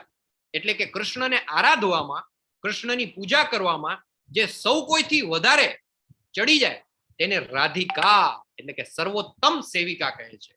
અને પછી 88 જે એકચ્યુઅલી છે ને 4.88 એ શ્રીમદ ભાગવતમના પેલામાં આવે છે, એટલે એમાં આપણે લેશું, જેમાં અનયારાધિતોનું ભગવાન હરિશ્વર એ વાત આવે છે. 89 અત એવ સર્વ પૂજ્યા પરમ દેવતા સર્વપાલિકા સર્વ જગતેર માતા. રાધારાણી જે છે એ સર્વશ્રેષ્ઠ દેવી છે, પ્રત્યેકની પૂજાને પાત્ર છે, તે સર્વનું પાલન કરે છે અને તે સમગ્ર વિશ્વની જનેતા છે. એન્ટાયર યુનિવર્સ, બધાની, આપણા બધાની માતા. ભગવાન કૃષ્ણ માટે આપણે શું કહીએ છીએ? અહમ બીજ પ્રદ પિતા. આપણે નથી કહેતા, ભગવાન પોતે કે છે શ્રીમદ ભગવદ ગીતામાં કે હું બધાનો પિતા, બીજ આપનાર પિતા છું. રિશ્તે મેં તો હમ તુમારે પિતા લગતે હૈ, નામ હે કૃષ્ણ. અને અહીંયા શું કહે છે? રાધિકા રાણી જે છે અત એવ સર્વ પૂજ્યા પરમ દેવતા સર્વપાલિકા સર્વ જગતેર માતા, એ સમગ્ર વિશ્વની જે છે જનેતા છે, માતા છે. કિવા સર્વ લક્ષ્મી કૃષ્ણ ષડવિધ ઐશ્વર્ય તારા અધિષ્ઠાત્રી શક્તિ સર્વશક્તિ વરે. સર્વ લક્ષ્મી શબ્દ સૂચવે છે કે જે કૃષ્ણના 6 ઐશ્વર્યનું પ્રતિનિધિત્વ કરે છે. ભગવાનના કયા ષડ ઐશ્વર્ય છે? અરે કૃષ્ણ, શક્તિ, સૌંદર્ય, સમૃદ્ધિ, ખ્યાતિ, સુંદરતા, જ્ઞાન,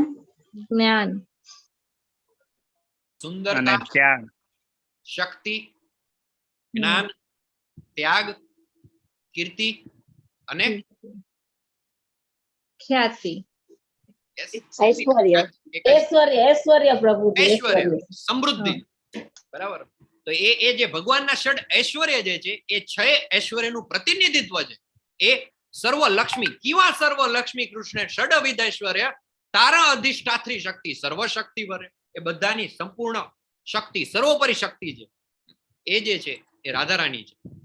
સર્વ સૌંદર્ય કાંતિ વૈસ એ યહાં તે સર્વ લક્ષ્મી ગણેર શોભા હય યહાં હેતે. સર્વ કાંતિ એ શબ્દ સૂચવે છે કે સકળ સૌંદર્ય અને સર્વ દીપ્તિ તેમના દેહમાં છે, અને સર્વે લક્ષ્મી ને તેમની શોભા શ્રીમતી રાધા રાણીની પાસેથી મળે છે. જેમ આપણે બ્રહ્મ સંહિતામાં જાણીએ છીએ, ઈશ્વર પરમ કૃષ્ણ સચ્ચિદાનંદ વિગ્રહ અનાદિર આદિર ગોવિંદ સર્વ કારણ કારણ. કે ભગવાન જે પૂર્ણ પુરુષોત્તમ પરમેશ્વર ભગવાન જે શ્રી કૃષ્ણનું સ્વરૂપ છે એ બધા કારણોનું કારણ છે. એનું કોઈ આદિ નથી, એનો કોઈ અંત નથી. અનાદિર આદિર ગોવિંદ. એવી જ રીતે જે લક્ષ્મી છે, નારાયણ સ્વરૂપ છે, તો એ કૃષ્ણનું એક એક્સપાન્શન છે. એવી જ રીતે લક્ષ્મીજી જે છે એ રાધા રાણીનું એક એક્સપાન્શન છે. અહીંયા લખ્યું છે સર્વ લક્ષ્મી ગણેર શોભા હય યહાં હેતે. બધી જ લક્ષ્મીઓ છે. બ્રહ્મ સંહિતામાં આપણે બોલીએ છીએ ને, લક્ષ્મી સહસ્ત્ર શત, કે જે હજારો લાખો લક્ષ્મીઓ જે છે ભગવાનના ચરણ કમળ એમનું સેવન કરે છે. એ બધી લક્ષ્મી જે છે એમની પાસે જે શક્તિ છે ક્યાંથી આવે છે? તો એ રાધા રાણીની પાસેથી એમને મળે. રાધિકા કરેન કિવા કાંતિ શબ્દે કૃષ્ણ સબ ઈચ્છા કહે, કૃષ્ણે સકલ વાંછા રાધા તે રહે. વળી કાંતિનો અર્થ ભગવાન કૃષ્ણની સર્વે ઈચ્છાઓ એવો પણ થાય છે. કૃષ્ણની બધી જ ઈચ્છાઓ જે છે એ રાધા રાણીમાં રહેલી છે. રાધિકા કરેન કૃષ્ણ વાંછિતા પૂરણ સર્વકાંતિ શબ્દ રે અર્થ વિવરણ. કૃષ્ણની બધી જ ઈચ્છાઓ, વાંચનાઓ જે છે એ શ્રીમતી રાધિકા રાણી સંતોષે. સર્વકાંતિ એ તે શબ્દનો અર્થ છે. જગત મોહન કૃષ્ણ તાહાર મોહિની અત એવ સમસ્તેર પરા ઠાકુરાણી. ભગવાન કૃષ્ણ એ જગત મોહન છે, પરંતુ શ્રી રાધા તેમની પણ મોહિની છે, એટલે તે સર્વ ઠાકુરાણીઓમાં શ્રેષ્ઠ ઠાકુરાણી છે.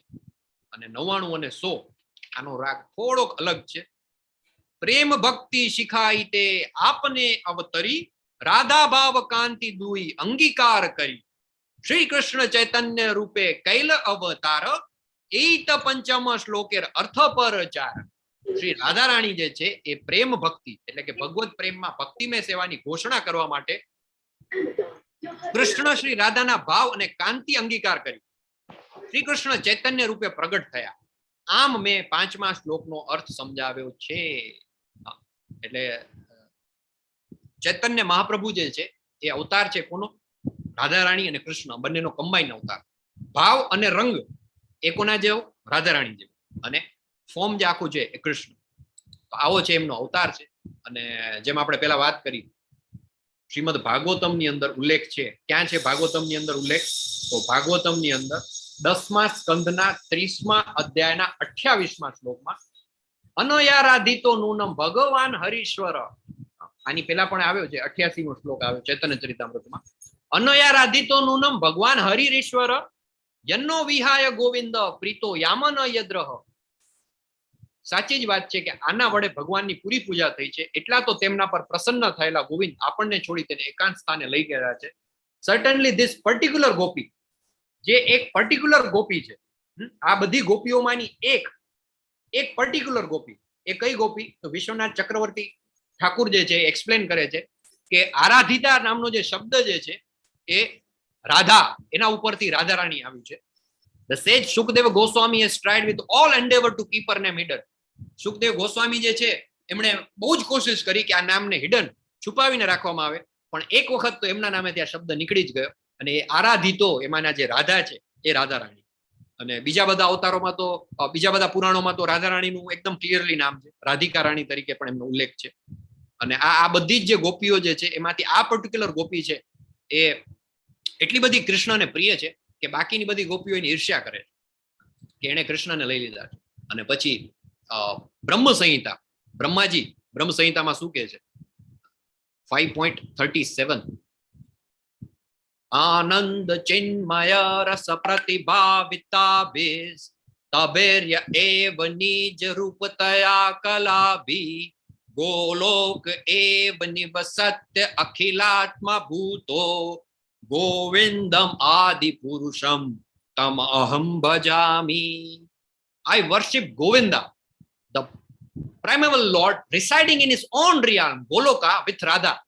કે જે ગોલોક ધામની અંદર રાધારાણીની સાથે રહે છે એવા પૂર્ણ પુરુષોત્તમ પરમેશ્વર, સર્વ કારણોના કારણ ગોવિંદ, એની હું પૂજા કરું છું. Resembling his own spiritual figure, the embodiment of the ecstatic potency possessed of the 64 artistic activities. 64 કળાઓ છે, જે બધી 64 કળાઓ જેમની અંદર આવેલી છે એવા ભગવાન શ્રી કૃષ્ણ.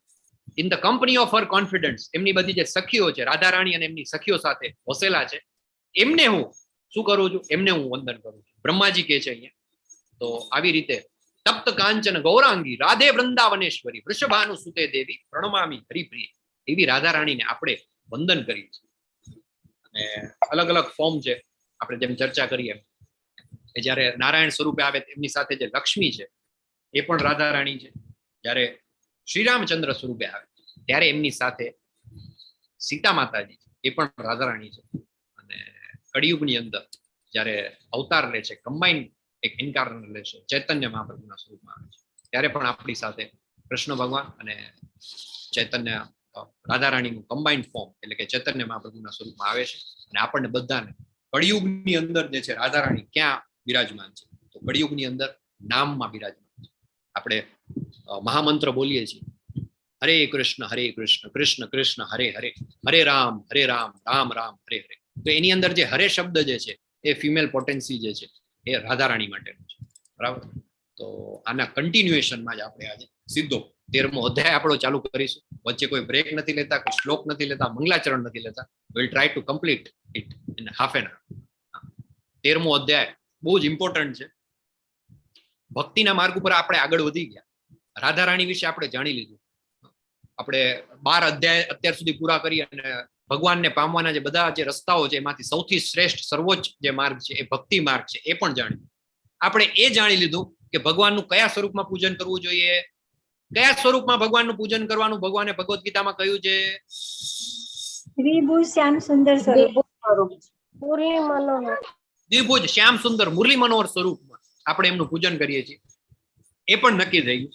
રાધા રાણીનું નામ લઈ અને આપણે હરે કૃષ્ણ મહામંત્ર જે બોલીએ છીએ, હરે કૃષ્ણ કૃષ્ણ કૃષ્ણ હરે હરે, હરે રામ રામ રામ હરે હરે, જેમાં 4 વખત રાધા, 4 વખત કૃષ્ણ, 4 વખત રામ અને 8 વખત રાધા રાણીનું નામ આવે છે હરે. જેમણે હરી લીધું છે હરે, એ શબ્દ જે છે રાધા રાણીને ડેડિકેટેડ છે. તો એ જયારે આપણે લઈએ છીએ ત્યારે ઇટ ઇઝ વેરી ઇમ્પોર્ટન્ટ, કેમ કે ભૌતિક વિશ્વમાં આપણને જ્ઞાન જોઈએ. એ જ્ઞાન દ્વારા જ આપણે ભક્તિના માર્ગ ઉપર આગળ વધી શકીએ. હકીકતમાં સમગ્ર ભગવદ્ ગીતા છે ભક્તિ છે. પેલા 6 અધ્યાયમાં કર્મ દ્વારા ભક્તિ કેવી રીતે પ્રાપ્ત કરવી તેની ચર્ચા છે. છેલ્લા 6 માં જ્ઞાન દ્વારા તેને પ્રાપ્ત કઈ રીતે કરવું એનું વર્ણન છે. અને વચ્ચેના જે 6 છે એ પ્યોર ડિવોશનલ સર્વિસ, ભક્તિ માર્ગ છે. એ ઉપરાંત 12મા અધ્યાયમાં ભગવાને સમજાવ્યું કે કેવો તે લોકો વ્યક્તિગત રીતે તેમના ભક્તોને જન્મ અને મૃત્યુમાંથી મુક્ત કરે છે. કયો શ્લોક હતો? ગઈકાલે આપણે જોયો તો 2 હાથ ઊંચા કરીને આપણે ભગવાનની શરણે જઈએ. શું કે છે ભગવાન એમાં? તેષામ અહમ સમુદ્ધરતા મૃત્યુ સંસાર સાગરા. જે મારા મનમાં અવિચળ ભાવે જે મારી ભક્તિ કરે છે એને હું શું કરું છું? તેષામ અહમ સમુદ્ધરતા, એનો હું ઉદ્ધાર કરું છું અને મારા ભક્તોને જન્મ અને મૃત્યુમાંથી મુક્ત કરું છું. તો હવે ભૌતિક વિશ્વમાં તમે કહેશો આ બધું બરાબર, મંગળ આરતી કરવાની, ભોગ ધરાવવાનો, ભગવાનના પવિત્ર નામનો જપ કરવાનો, આ બધું તમારા ક્લાસમાં બેઠા હોઈએ, સવારે ભાગવતમના ક્લાસમાં હોઈએ, મંગળ આરતીમાં હોઈએ, લેવલ 1 માં હોઈએ, લેવલ 2 માં હોઈએ, ત્યારે તો બધું સારું સારું લાગે. પણ પછી પાછા જયારે અમારી નોકરીમાં જઈએ, અમારા બિઝનેસમાં બેસીએ, પડોશી સાથે વાતચીત કરીએ, ભૌતિક વિશ્વમાં જયારે પાછા જઈએ ત્યારે તો આ બધું દૂર થઈ જાય છે. ત્યારે શું કરવાનું? તો છેલ્લા જે 6 પ્રકરણ છે આપણા બધા માટે, ખાસ જે લોકો ભૌતિક વિશ્વમાં આપણે બધા રહીએ છીએ, ગ્રહસ્થ જીવન આપણે રહીએ છીએ, આપણી બધી જવાબદારીઓ છે, તો એ લોકો માટે, એટલે આપણા બધા માટે ભૌતિક વિશ્વમાંથી પોતાને કઈ રીતે આપણે ભક્તિના માર્ગ ઉપર કન્ટિન્યુ કરી શકીએ એના માટે દાર્શનિક જ્ઞાન પ્રદાન કરે છે. અને આ જ્ઞાનનો ઉપયોગ માયાથી અળગા રહેવામાં અને કૃષ્ણ પ્રત્યેની આપણી જે આસક્તિ છે એમાં આપણને મદદ કરે છે. હવે અર્જુનજીનો પ્રશ્ન છે. શું પ્રશ્ન છે અર્જુનજીનો? તો જેમની પાસે Bhagavad Gita as it is હોય એ લોકો જોઈ શકે છે. અધ્યાય 13 એના શ્લોક ક્રમાંક 1 અને 2 શરૂઆત થાય છે અર્જુનજીના પ્રશ્નોથી. અર્જુનજીનો પ્રશ્ન છે કે પ્રકૃતિ શું છે? હે કૃષ્ણ, હું પ્રકૃતિ તથા પુરુષ, ક્ષેત્ર તથા ક્ષેત્રનો જ્ઞાતા તેમજ જ્ઞાન અને જ્ઞેય વિશે જાણવા ઈચ્છું છું. 6 પ્રશ્ન છે અર્જુનજીના. અને એ 6 પ્રશ્નના જવાબ ભગવાન અહીંયા આપે છે. પૂર્ણ પુરુષોત્તમ પરમેશ્વર બોલ્યા, શ્રી ભગવાન ઉવાચ. શું કહે છે ભગવાન? હે કુંતી પુત્ર, આ શરીર જે છે એ ક્ષેત્ર કહેવાય છે અને જે આ ક્ષેત્રને જાણનારો છે તે ક્ષેત્રજ્ઞ કહેવાય છે. તો પ્રકૃતિ શું છે? તો એના વિશે ભગવાન કહે છે ભૌતિક પ્રકૃતિ. ભૌતિક પ્રકૃતિ છે કયા 8 કઈ ભગવાનની શક્તિઓ છે ભૌતિક પ્રકૃતિ જેનાથી બનેલી છે? હરે કૃષ્ણ.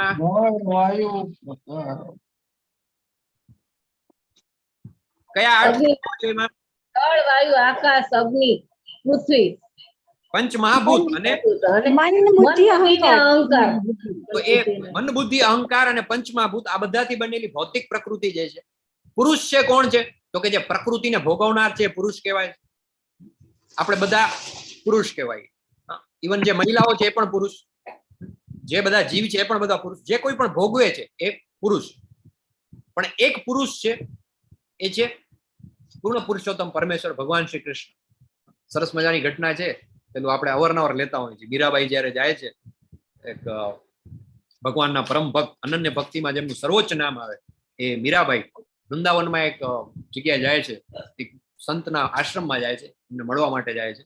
તો અંદરથી એમના શિષ્યો આવે છે અને શિષ્યો કહે છે કે મહારાજ જે છે અમારા એ કોઈ સ્ત્રીને નથી મળતા, એટલે તમે જાઓ પાછા. એટલે પછી મીરાબાઈ છે એક નાનકડી ચબરકી લખીને આપે છે કે આ તમારા જરાક મહારાજ જે છે મહાત્માજી એમને આપજો. અને ચબરકી આપે છે. એ વાંચીને અંદરથી સાધુ જે હોય છે મહાત્મા દોડતા દોડતા બહાર આવે છે, દંડવત પ્રણામ કરે છે. શું લખ્યું હોય છે એમાં? મીરાબાઈ લખ્યું હોય છે, અચ્છા તમે પોતાને પુરુષ પણ માનો છો?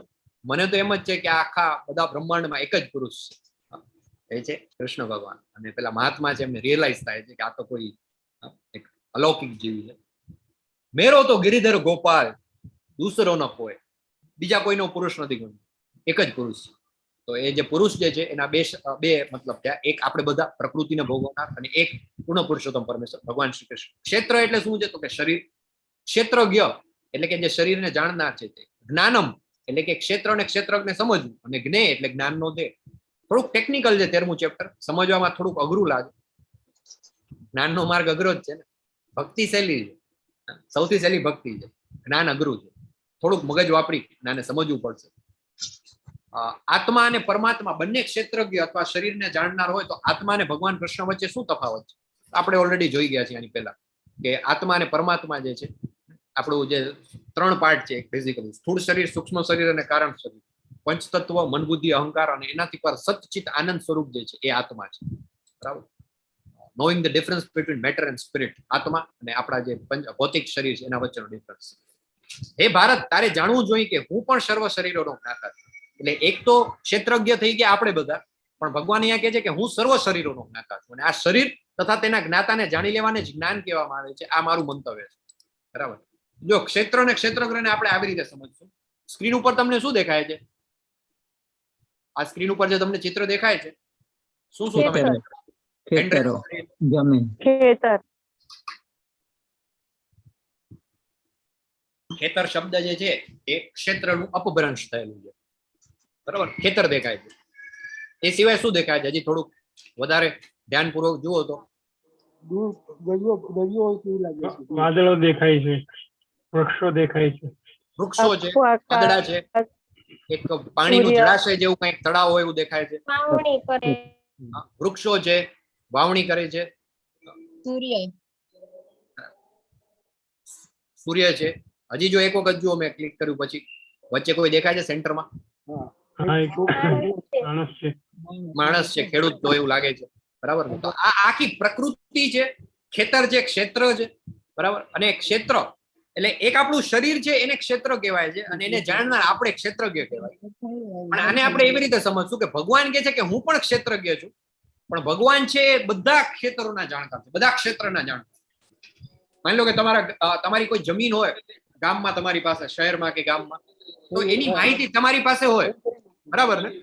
ભાઈ તમારી પાસે કેટલા એકર જમીન છે એની બધી ડિટેલ છે તમારા પેલા 7/12 કે 8 કે જે કઈ કાગળિયા હોય કે એમાં હોય. પણ તમારી પાસે જે માહિતી હોય માત્ર તમારા ખેતરની અથવા તો તમારી જમીનને લગતી હોય. પણ કોઈ એવું પણ હોય કે જેની પાસે આખા શહેરની અથવા આખા જિલ્લાની બધા ખેતરની માહિતી હોય. એ કોની પાસે હોય?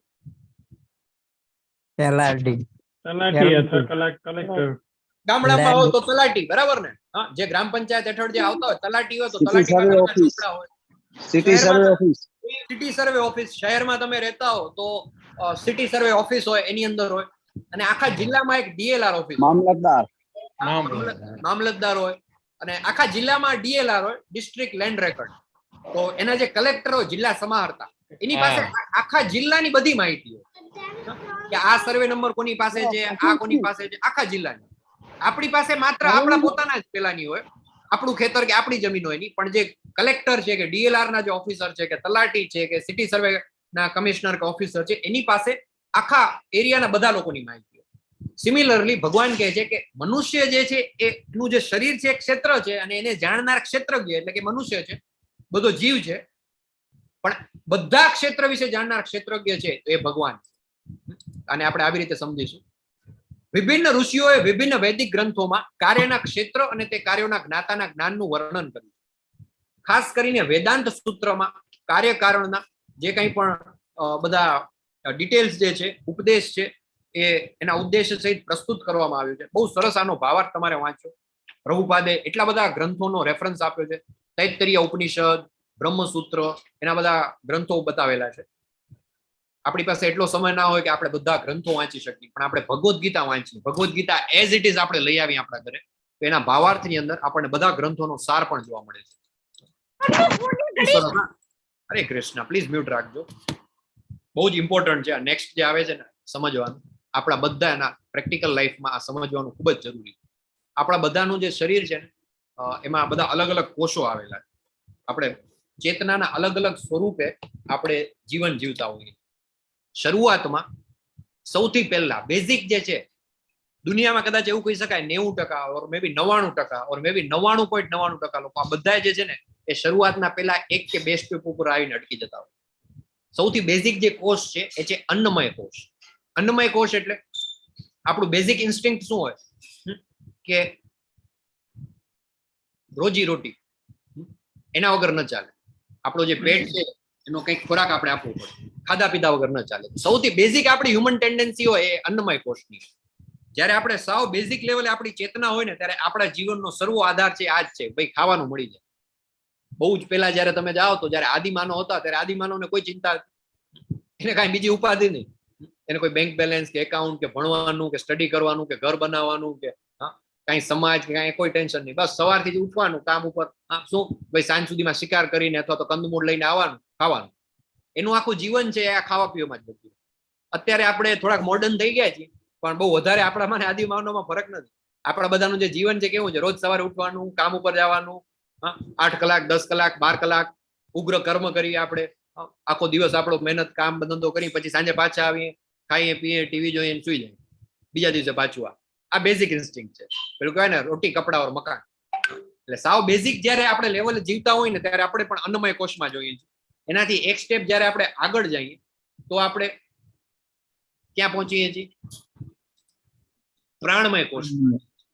પ્રાણમય કોષમાં જે આવે છે એને થોડુંક પોતાનાથી વધારે, એમ કે ભાઈ સર્વાઈવલ થી વધારે, અને એમાંથી પછી સ્ટેપ બાય સ્ટેપ આવે. બેઝિક આપણે થોડું જ્ઞાન પ્રાણમય કોષમાં આવી ગયા એટલે પછી આખું જીવન આખું કે ભાઈ આપણે અત્યારે કળિયુગની અંદર આપણે શું કરીએ તો કે ભાઈ બેંક બેલેન્સ હોવું જોઈએ આટલું કમસે કમ, કે ભાઈ ચલો અત્યારે તો થઈ ગયું, રોજી રોટી તો મળી ગઈ પણ એક સરસ મજાનું એક ઘર હોય, એક ગાડી હોય, થોડુંક બેંક બેલેન્સ હોય, રિટાયરમેન્ટનું પ્લાનિંગ કરીએ, થોડીક જમીન લઈને રાખીએ. એટલે આ બધી વસ્તુ જયારે આપણે કરીએ ત્યારે આપણે થોડા અન્નથી એક સ્ટેપ અપ આવે, પ્રાણમય આવે. એનાથી વધારે આપણે આવીએ કે હું કોણ છું, મારો જન્મ શેના માટે થયો, મારા જીવનનો હેતુ શું છે, what is the purpose of life. એવા જયારે પ્રશ્નો આપણી અંદર આવે ત્યારે આપણું જ્ઞાનમય કોષ એક્ટિવ થાય છે. અને જેટલા પણ લોકો 80-90 જણા અત્યારે ક્લાસમાં છે, એટેન્ડ કરી રહ્યા છે, તમે બધા, આપણે બધા એ સ્ટેજ ઉપર આવી ગયા છીએ. આપણને બધાને એક સવાલ થયો કે ભાઈ હું કોણ છું, આ પૃથ્વી ઉપર શું કામ આવ્યો છે, મારું પર્પઝ શું છે. એ જાણવા માટે આપણે ભગવદ્ ગીતાની શરણે આવે. તમે L1 માં રજીસ્ટ્રેશન કરાવ્યું, આગળ L2 માં ગયા, ભાગવતમમાં ગયા. તો આ જયારે સ્ટેજ એક્ટિવ થાય ત્યારે જ્ઞાનમય કોષ આવે. એનાથી આગળ વિજ્ઞાનમય કોષ. જયારે તમે આ માર્ગ ઉપર તમારો પ્રયત્ન વધારો, તમે આગળ વધો, તમે જયારે આગળ વધી અને વધારે એક સ્ટેપ આગળ જાઓ, તમે જ્ઞાનમાં મનોમય કોષમાંથી તમે આગળ જાઓ, વિજ્ઞાનમય કોષમાં તમે આવો, ત્યારે શું થાય તમારું કે આપણે સાધના ભક્તિ કરીએ, આપણે રોજ સવારે વહેલા ઉઠીને મંગળા આરતી કરીએ, આપણે ભગવાનને ભોગ ધરાવીએ, આપણે હરે કૃષ્ણ કૃષ્ણ કૃષ્ણ હરે હરે, હરે રામ રામ રામ હરે હરે. તો આ જ્ઞાનમય અને વિજ્ઞાનમય એની વચ્ચે છીએ આપણે અત્યારે બધા. ઇસ્કોન બેંગલુરુના ઓનલાઈન કોર્સમાં આપણે રજીસ્ટ્રેશન કરાવીને જયારે અહીં આવી ગયા છીએ તો આપણે બધા જ્ઞાન અને વિજ્ઞાનની વચ્ચે છીએ. અને આમાંથી જયારે આપણે આગળ જઈએ અને સચ્ચિદાનંદ સ્વરૂપને જયારે આપણે પામીએ ત્યારે ભગવાનના આનંદમય સ્વરૂપ સુધી આપણે પહોંચીશું. આપણા બધાની જે યાત્રા છે એ અન્નમય કોષથી પ્રાણમય કોષ. મોટા ભાગની દુનિયા છે એ અન્નમય અને પ્રાણમયમાં જ પોતાનું જીવન ગુજારી દેતી હોય છે. બહુ ઓછા હોય છે જે જ્ઞાનમય સુધી પહોંચી શકે. જે જ્ઞાનમાં પહોંચે એમાંથી બહુ ઓછા વિજ્ઞાનમય સુધી પહોંચે છે. 7મા અધ્યાયમાં ભગવાન કહે છે મનુષ્યાણામ સહસ્ત્રેષુ, હજારો મનુષ્યોમાંથી કોઈ એક મને પામવા પ્રયત્ન કરે છે. અને આવી રીતે જે પ્રયત્ન કરે છે એમાંથી કોઈ એક મને પામી શકે છે. આપણે બધા ભાગ્યશાળી છીએ કે આપણે જ્ઞાન અને વિજ્ઞાનની વચ્ચે આવી ગયા છે. જ્યારે આપણે અનન્ય ભક્તિ કરી અને સાધના ભક્તિ, અત્યારે તો સાધના ભક્તિ આપણે કન્ટિન્યુ કરી અને જે કંઈ પણ વિધિ વિધાન છે એનું પાલન કરીએ, મંગળા આરતી કરીએ, ભોગ ધરાવીએ, શાસ્ત્રોનું શ્રવણ કરીએ, પવિત્ર નામનો જાપ કરીએ, આ બધું આપણે જયારે કરીએ ત્યારે ધીમે ધીમે ધીમે આપણે આનંદમય સ્વરૂપ સુધી પહોંચી શકીએ. 5 મહાભૂત મિથ્યા, અહંકાર, બુદ્ધિ, અવ્યક્ત 10 ઇન્દ્રિયો તથા મન, 5 ઇન્દ્રિય વિષયો, ઈચ્છા, દ્વેષ, સુખ, દુઃખ, સંગાત, ચેતના અને ધૈર્ય, આ બધું જ જે છે 6ઠા અને 7મા શ્લોકમાં કહે છે. એને શું કહેવામાં આવ્યું છે કે આંતરક્રિયાઓ, કાર્યોના ક્ષેત્ર અને તેમની આંતરક્રિયાઓ એટલે કે વિકાર કહેવામાં આવે છે. 5 મહાભૂતો છે, ટોટલ આ 24 તત્વો જે છે એના વિશેનું જ્ઞાન જે છે એનો વધુ વિગતે અભ્યાસ કરવો જોઈએ. ભગવદ્ ગીતામાં એનો સારાંશ આપવામાં આવેલો છે. તો આ આપણું ઇન્દ્રિયો છે, 5 ઇન્દ્રિય જે છે, 5 ઘોડા છે, આંખ છે, કાન છે, નાક છે, જીભ છે અને સ્પર્શેન્દ્રિય. આ 5 ઇન્દ્રિય આપણી, એની પાછળ મન છે. મન છે એ લગામ છે. મન છે ઇન્દ્રિયને કંટ્રોલ કરે છે. અને મનની પાછળ છે ઇન્ટેલિજન્સ એટલે કે બુદ્ધિ. અને બુદ્ધિની પાછળ છે એ છે આત્મા. આખો આપણો 5 જે આપણી ઇન્દ્રિય છે એની આખી સિસ્ટમ છે. સૌથી મેઇન જે છે એ છે આત્મા. આપણે શું કરીએ છીએ, આપણે ઇન્દ્રિયોને ખોરાક આપીએ છીએ. આંખ કે મારે આ જોવું છે એટલે આપણે એને આપી દઈએ. આંખ એમ કે બહુ ઘણા ટાઈમથી કોઈ વેબ સિરીઝ નથી જોઈ, મારે વેબ સિરીઝ જોવી છે.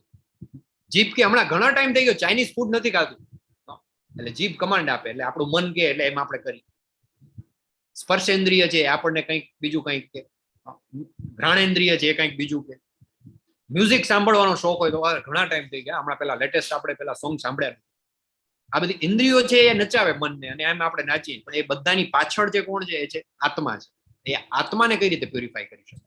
તો એક પાંજરામાં એક પક્ષી છે, ડાબી બાજુ તમે જોઈ શકો તો ચિત્ર છે, એક ઓલ્ડ લેડી છે, એ પાંજરાને જે સાફ કરે છે, પાંજરાની ખૂબ સાફ સફાઈ કરે છે.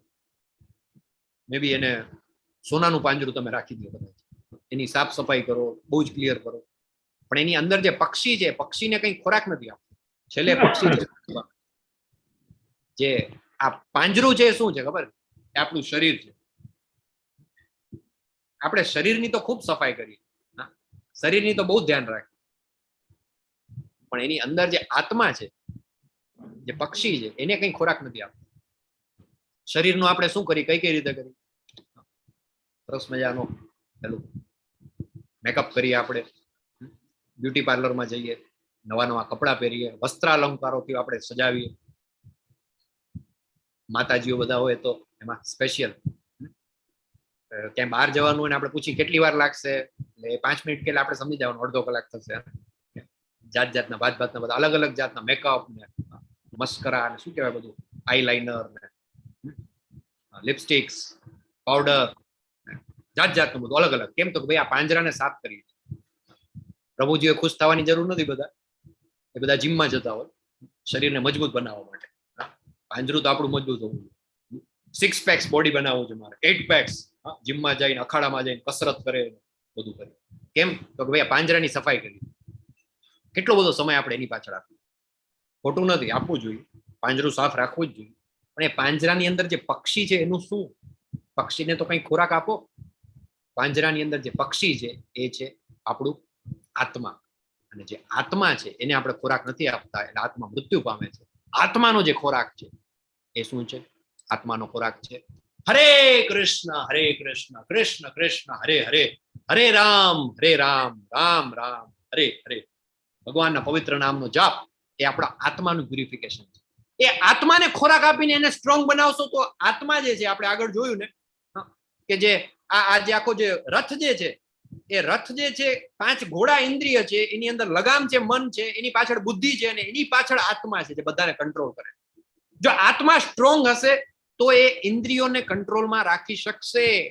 આપણે બધા કહીએ છીએ ને મનને કંટ્રોલમાં કરવું બહુ અઘરું છે. ઇનફેક્ટ 6થા અધ્યાયમાં અર્જુનજી કહે છે ચંચલમ હિ મન કૃષ્ણ, મનને કંટ્રોલ કરવું એ બહુ જ અઘરું છે. એક વખત વાયુને હું કંટ્રોલમાં કરી લઉં પણ મનને કંટ્રોલમાં નથી કરી શકતો.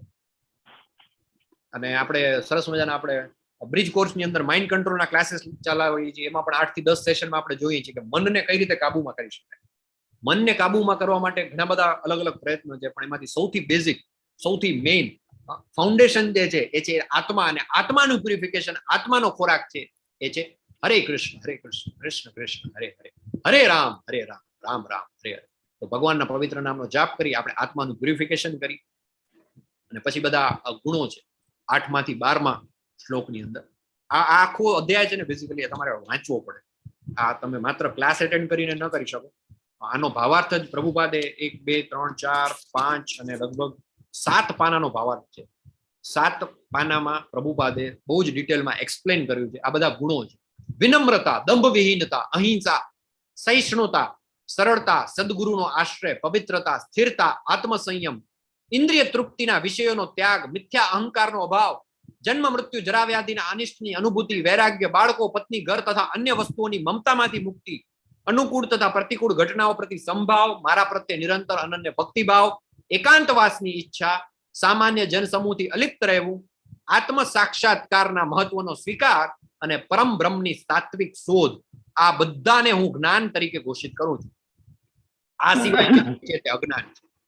જ્ઞાન શું છે? કોને જ્ઞાન કહેવાય? ભગવાને કહી દીધું આ બધું જે છે ને જ્ઞાન. અને આ એક એક શબ્દ એવો છે કે એક એક શબ્દ ઉપર એક એક ક્લાસ લઈ શકાય. આપણે 2 થી 5 મિનિટમાં કવર કરી લેશું. વિનમ્રતા, વિનમ્રતા એક દૈવીય ગુણ છે. એ ગુણ એવો છે કે જે આપણી અંદર આવે ત્યારે જ્ઞાન આવે.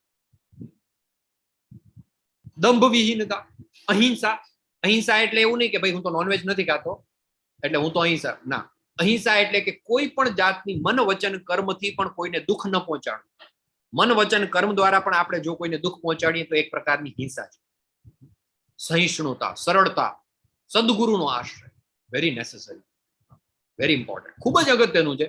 સદગુરુનો આશ્રય લીધા વગર શક્ય નથી કળિયુગની અંદર આપણે આગળ વધી શકીએ.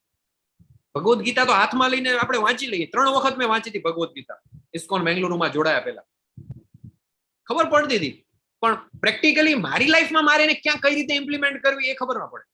જ્યારે આપણે કોઈ ગુરુના શરણે જઈએ તો ગુરુ આપણને આખી પ્રોસેસ બતાવે. અને એમાં ગુરુનો તો બહુ ઇમ્પોર્ટન્ટ રોલ છે. પ્રભુપાદ જેવા દિવ્ય અલૌકિક ગુરુ જો આપણને મળી જાય. પ્રભુપાદ બહુ સરસ કહે છે, આજકાલ તો ગુરુ કરતા પણ સંભાળવું પડે, કેમ કે થોડા સમય પછી આપણે જેને ગુરુ માનતા હોય એ પાછા ભગવાન બની ગયા, એનું મંદિર બની ગયું. પ્રભુપાદ બહુ સરસ કહે છે કે હું ગુરુ છું પણ હું કૃષ્ણનો સેવક છું, હું એનો દાસ છું. જો તમે મારી પાસે આવશો તો હું તમને કૃષ્ણના સેવક કઈ રીતે બનાય તે શીખવાડીશ. એટલે એ પણ સેવક જ રહેશે ને આપણે પણ સેવક જ રહેશું. આ રીતે આપણે એક સદગુરુના આશ્રયમાં જઈએ. ગુરુ શું કરે? અજ્ઞાન તિમિરાંધસ્ય જ્ઞાનાંજન શલાકયા, આપણે રોજ મંગલાચરણમાં બોલીએ છીએ. અજ્ઞાન રૂપી જે અંધકાર છે એમાંથી જ્ઞાનના પ્રકાશ વડે જે આપણને આપણા બધા જે અંધકારને દૂર કરે. અજ્ઞાન તિમિરાંધસ્ય જ્ઞાનાંજન શલાકયા ચક્ષુરુન મિલિતમ યેન તસ્મય શ્રી ગુરુવે નમઃ. એ ગુરુને હું નમન કરું. એટલે આપણે બધાએ એક ગુરુ શિષ્ય પરંપરામાં ડેફિનેટલી આગળ વધવું જોઈએ કે જે ગુરુ પાસેથી, હિઝ હોલીનેસ જય પતાકા સ્વામીજી ગુરુ મહારાજ એવા ગુરુ કે જેમની પાસેથી આપણને આખા ઓનલાઈનનો કોર્સ મળ્યો નામનિષ્ઠા પ્રભુના માર્ગદર્શન હેઠળ. આ આખી ડિસાઇપ્લિક સક્સેશનમાં આપણે આવી. પવિત્રતા એટલે કે માત્ર શરીરની નહીં, મનની પણ પવિત્રતા. પવિત્રતા એટલે આપણે તો એમ થાય કે ચલો મેં તો સવારે નાહી લીધું તે તો બરાબર છે, પણ સૂચિ એવું કહેવાય છે કે મન પણ સ્વચ્છ કરવું જોઈએ આપણે, અને શરીર પણ સ્વચ્છ કરવું જોઈએ. અને શરીર પણ ખાલી નાહી લેવું એટલે આમ એવું નહીં, એમ તો પેલા 2 ડબલામ નાખીને કરતા નાહી લીધું એમ તો બધા પશુ પક્ષીઓ નાહી લેતા હોય. નાતી વખતે પણ આપણે એવી ભાવના કરીએ, 2 હાથ ઊંચા કરી અને ભગવાનની શરણે જાય ત્યારે આપણે ભગવાનને પ્રાર્થના કરીએ, આપણે આહવાન કરીએ, હે કૃષ્ણ કરુણા સિંધુ દીનબંધુ જગતપતે. એવી રીતે આપણે આપણા દિવસની શરૂઆત કરીએ. સરસ મજાનો શ્લોક આપણે બોલી, ગંગે છે યમુને ચૈવ ગોદાવરી સરસ્વતી નર્મદે સિંધુ કાવેરી જલેસ્મિન સન્નુદ્ધમ. એ બધી નદીઓનું જે પવિત્ર 7 નદીઓ છે એનું સ્નાન આ મારા ઘરની બાલ્ટીમાં આવે. આપણે એવી ભાવના કરીએ અને એનાથી હું સ્નાન કરું છું. ઓમ અપવિત્રમ પવિત્રો વા સર્વાવસ્થામ ગતો પીવા યસ્મરેત પુંડરીકાક્ષ સ્વભાયાભ્યંતર શુચિ. એટલે કે મારું હૃદય, મન અને અંદર અને બહાર બધી જગ્યાએથી પવિત્ર થઈ જાય એવી કામના કરીને આપણે સ્નાન કરીએ. સ્થિરતા, આત્મસંયમ, આ એક ગુણ એવો છે, એના ઉપર અડધો કલાક 1 કલાકનો ક્લાસ લઈ શકાય. વધારે હું તમને રિક્વેસ્ટ કરીશ કે તમે બધા ક્લાસના અંતે પેલું જે ભાવાર્થ છે એ ખાસ વાંચજો, તો તમે આને વધારે ડિટેલમાં સમજી શકશો. હવે હું તને જ્ઞેય વિશે કહીશ, જે જાણીને તું બ્રહ્મનું નિત્ય આસ્વાદન કરી શકીશ. આ બ્રહ્મ અથવા આત્મા અનાદિ છે તથા મારે આધીન છે. તે આ ભૌતિક જગતના કાર્યકારણથી પર છે. તો એ આત્મા વિશે કહે છે. પરમાત્મા છે એ શું છે? પરમાત્મા આપણે જોયું તો ચતુર્ભુજ સ્વરૂપ છે ભગવાન. શંખ ચક્ર ગદા પદ્મ આપણા બધાના હૃદયમાં બિરાજમાન છે. સર્વેન્દ્રિય ગુણાભાસમ સર્વેન્દ્રિય વિવર્જિતમ અસક્તમ સર્વભુચ્ચૈવ નિર્ગુણમ ગુણભોક્તુ ચ. પરમાત્મા સર્વ ઇન્દ્રિયોના આદિ સ્ત્રોત છે, છતાં તેઓ ઇન્દ્રિય રહિત છે. તેઓ સર્વ જીવોના પાલન કરનાર હોવા છતાં અનાસક્ત છે. તેઓ પ્રકૃતિના ગુણોથી પર છે, પરંતુ તે સાથે ભૌતિક પ્રકૃતિના સર્વ ગુણોના સ્વામી છે. ઇતિ ક્ષેત્રમ તથા જ્ઞાનમ જ્ઞેયમ ચોક્તમ સમાસત. શું કહે છે 19મા શ્લોકમાં? કે આ રીતે મેં તને કાર્યક્ષેત્ર, જ્ઞાન તથા જ્ઞેયનું સંક્ષિપ્ત વર્ણન કર્યું છે. આને કેવળ મારા ભક્તો જ પૂર્ણપણે સમજી શકે છે અને એ રીતે મારા ભાવને સ્વરૂપને પામે છે. તો આત્મા અને પરમાત્મા જે છે એ 2 પક્ષી, આ 2 પક્ષીને તમે જુઓ, એના 2 વચ્ચેનું જે ડિફરન્સ છે એ છે આત્મા અને પરમાત્મા. એક પક્ષી તમે જુઓ, જે નીચે જે પક્ષી છે એ શું કરે છે? તો એ પેલો એક ફળને ચાંચ મારી રહ્યો એવું દેખાય છે, સાથે સાથે એની પાંખો પણ ફફડાવી રહ્યો એવું લાગે છે. તો એ જે જીવ છે, એ જે પક્ષી છે એ છે આત્મા, એટલે કે જીવ, આપણે બધા, આપણા બધાની અંદર જે છે. અને બીજું જે પક્ષી છે એ પરમાત્મા છે. એ શું કરે છે? એ શાંતિથી જોવે છે, ઉપદ્રષ્ટા અનુમંતા, ઓબ્ઝર્વર છે ને પરમિટર છે. તો એ જે બીજું પક્ષી જે છે એ પરમાત્મા છે, એ માત્ર ઓબ્ઝર્વ કરે છે. જ્યારે આપણું જે જીવ આત્મા જે છે એ શું કરે છે? એ પેલું કંઈક કંઈક ને કંઈક મેળવવાની ઈચ્છા કરે. આ આત્મા અને પરમાત્મા. ભૌતિક પ્રકૃતિ તથા જીવોને અનાદિ સમજવા અને તેમના વિકાર તથા ગુણોને પ્રકૃતિજન્ય જાણવા. ભૌતિક પ્રકૃતિ જે છે એ અનાદિ છે, એટલે કે એની ક્યાંક શરૂઆત પણ થાય. બધા અલગ અલગ 84 લાખ જીવો છે બધા, બરાબર. તો એ અનાદિ કાળથી મતલબ એ ભૌતિક પ્રકૃતિ જે છે આખી ચાલી જ આવે છે, અલગ અલગ એકમાંથી બીજા, બીજામાંથી ત્રીજા, 84 લાખ યોનિઓમાંથી ફરતા ફરતા આપણે અત્યારે અહીંયા આવ્યા છે. અને એમનું જે ટ્રાન્સફોર્મેશન જે છે એ એના વિકાર તથા ગુણોને પ્રકૃતિજન્ય જાણો. દેહિનોસ્મિન યથા દેહ કૌમારમ યૌવનમ જરા તથા દેહાંતર પ્રાપ્તિ નિરસ્તત્ર નમુયતિ. બીજા અધ્યાયમાં આપણે જોયું હતું કે એક નાનપણથી વૃદ્ધાવસ્થામાં જેમ આપણે જાય છે એવી જ રીતે એક જીવ છે એ એક શરીરમાંથી બીજા શરીરમાં જાય છે. આ આખી ભૌતિક પ્રકૃતિ 84 લાખ યોની તરફ આપણને દોરી જાય છે. પ્રકૃતિ સર્વ ભૌતિક કારણો તથા કાર્યોની હેતુ કહેવાય છે અને જીવ જે છે આ જગતમાંના વિવિધ સુખો તથા દુઃખો ભોગવવાનું કારણ છે. આપણો જે જીવ જે છે એ જ બધા દુઃખોનું ને સુખોનું કારણ છે. ચિત્રમાં તમને દેખાય છે, જમણી બાજુ તમે જુઓ શું કરી રહ્યું છે એક મનુષ્ય. હરે કૃષ્ણ.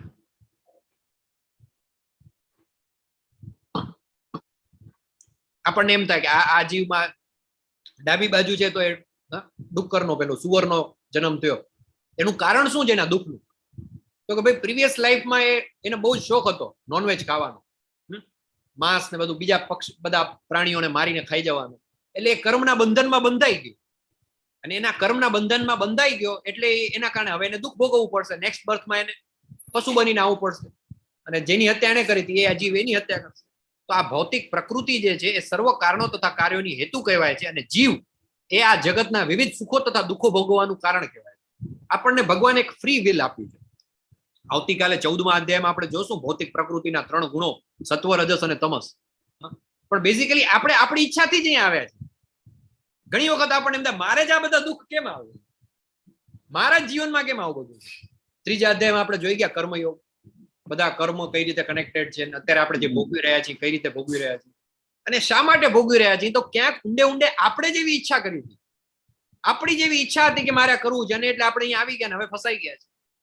તો આ જે ભૌતિક જે છે જીવ જે છે એ શું છે? વિવિધ સુખ તથા દુઃખ ભોગવવાનું કારણ છે. સરસ મજાની સ્લાઇડ છે, આના ઉપરથી કદાચ આ વસ્તુ બહુ ઇઝીલી સમજાઈ જશે. ચિત્રમાં તમે જોઈ શકો છો કે વૃક્ષ છે, વૃક્ષ ઉપર એક મનુષ્ય લટકી રહ્યો છે. એક હાથી છે એ વૃક્ષને ઉખાડી ફેંકવાની તૈયારીમાં છે. નીચે કૂવો છે, એ કૂવાની અંદર બધા ઝેરી સાપ છે, બધા કોબરા એ તૈયાર છે. ઉપર એક મધપૂડો છે, એમાંથી મધ પડે છે અને આ જે લટકી રહ્યો છે જે મનુષ્ય એ એનું મધ ચાટી રહ્યો છે. ડાળી ઉપર ઉંદર છે, 2 સફેદ અને કાળો. એ ઉંદર છે ડાળી કાપવાની તૈયારીમાં છે, ફિરાકમાં છે. અને અહીંયા ભગવાન છે એને બચાવવા માટે તેશામ અહમ સમુદ્રતા મૃત્યુ સંસાર સાગરા.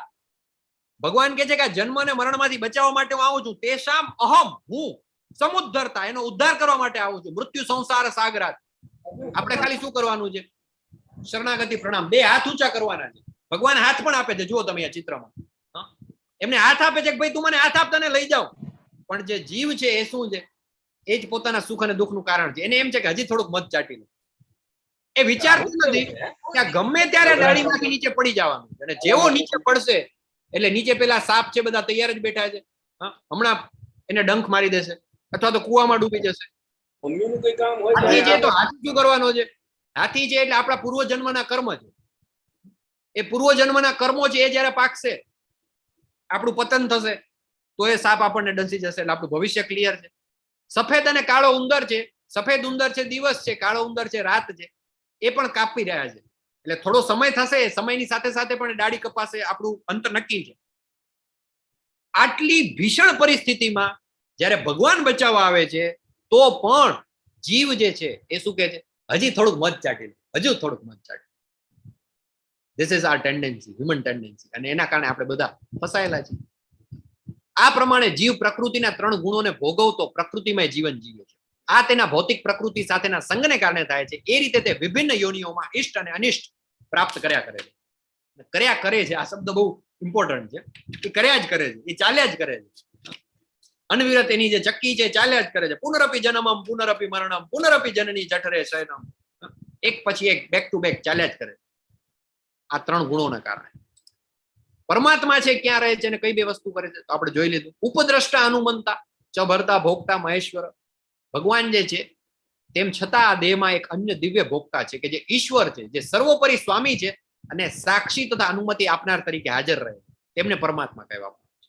ભગવાન છે આપણા બધાના હૃદયમાં છે પરમાત્મા, શંખ ચક્ર ગદા પદ્મ ચતુર્ભુજ સ્વરૂપે બિરાજમાન છે અને બે કામ કરે છે, ઉપદ્રષ્ટા હનુમંતા. એ જોવે છે અને પછી પરમિશન પણ આપે છે. ફ્રી વિલ આપણું, ઈચ્છા આપણી છે, ભગવાન પરમિશન આપે છે, ઓકે કર, તારે દુઃખી થવું તો થા, પણ એ ઈચ્છા આપણી છે. જે મનુષ્ય પ્રકૃતિ જીવ તથા પ્રકૃતિના ગુણોની આંતરક્રિયા સંબંધિત આ તત્વજ્ઞાનને સમજી લે છે તે નિશ્ચિત મુકામ પામે છે. તેની વર્તમાન સ્થિતિ ભલે ગમે તેવી હોય તોય અહીં તેનો પુનર્જન્મ થશે નહીં. યદ્ગત્વા ન નિવર્તન્તે તદ્ધામ પરમમ. એનો અહીંયા પુનર્જન્મ નહીં થાય. જે એક વખત સમજી લે છે, પરીક્ષિત મહારાજ છે, એને ખબર પડી ગઈ કે ભાઈ મારો અંત જે 7 દિવસ છે, તો એ 7 દિવસમાં મારે બધું દિવ્ય જ્ઞાન છે જાણી લેવું, અને એનું પછી અહીંયા પુનર્જન્મ નથી થતો. કેટલાક મનુષ્ય પોતાના પરમાત્માને ધ્યાન દ્વારા પોતાની અંદર જુએ છે. આપણે જોયું હતું કૃતે યદ્ધ્યાયતો વિષ્ણુ. કેટલાક છે જ્ઞાનોપાર્જન દ્વારા. સતયુગની અંદર એ હતું કે ભાઈ ધ્યાન કરો, પણ એ કળિયુગની અંદર એ નથી એડવાઇઝેબલ. અમુક લોકો ધ્યાન દ્વારા ભગવાનને પોતાની અંદર જોઈએ, અમુક લોકો જ્ઞાનોપાર્જન દ્વારા વેદોનું અધ્યયન કરવું. પણ એ બધા વેદે શું સર્વે શું, બધા વેદોનો અલ્ટિમેટ ગોલ શું છે? તો કે કૃષ્ણની પ્રીત્યર્થે કામ કરવું. અને વળી બીજા અનેક નિષ્કામ કર્મ દ્વારા જુએ છે. વળી એવા લોકો છે કે જેઓ આધ્યાત્મિક જ્ઞાનના જાણકાર હોતા નથી, પણ અન્ય લોકો પાસેથી પરમ પુરુષ વિશે શ્રવણ કરી તેમની ઉપાસના કરવા લાગે. આ લોકો પણ અધિકારી પુરુષો પાસેથી શ્રવણ કરવાની વૃત્તિ ધરાવતા હોવાને કારણે જન્મ તથા મૃત્યુના માર્ગને શું કરે છે? પાર કરે છે. એટલે અહીંયા આપણા બધા માટે એક સરસ મજાની પેલી કહેવાય ને કે એક સાંત્વના છે.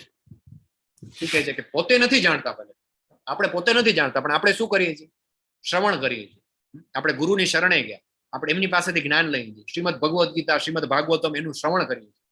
તો જે આવી રીતે ગુરુ શિષ્ય પરંપરામાં ઉપાસના કરે છે, શ્રવણ કરે છે અને પછી ભગવાનની ઉપાસના કરે છે, આ લોકો પણ જન્મ તથા મૃત્યુના માર્ગને પાર કરી જાય છે.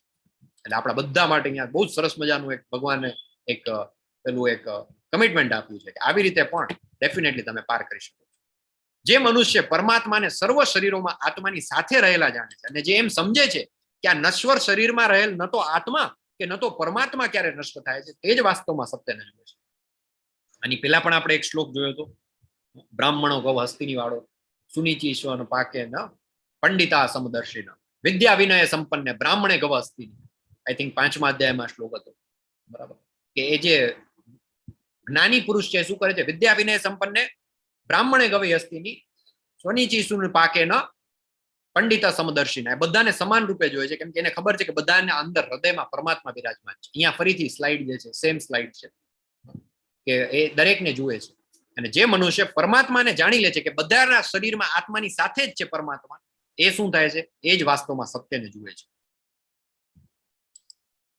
હે ભારત, જેવી રીતે એકલો સૂર્ય સમગ્ર બ્રહ્માંડને પ્રકાશિત કરે છે, તેવી રીતે શરીરમાં રહેલો એક આત્મા સમગ્ર શરીરને ચેતનાથી પ્રકાશિત કરે છે.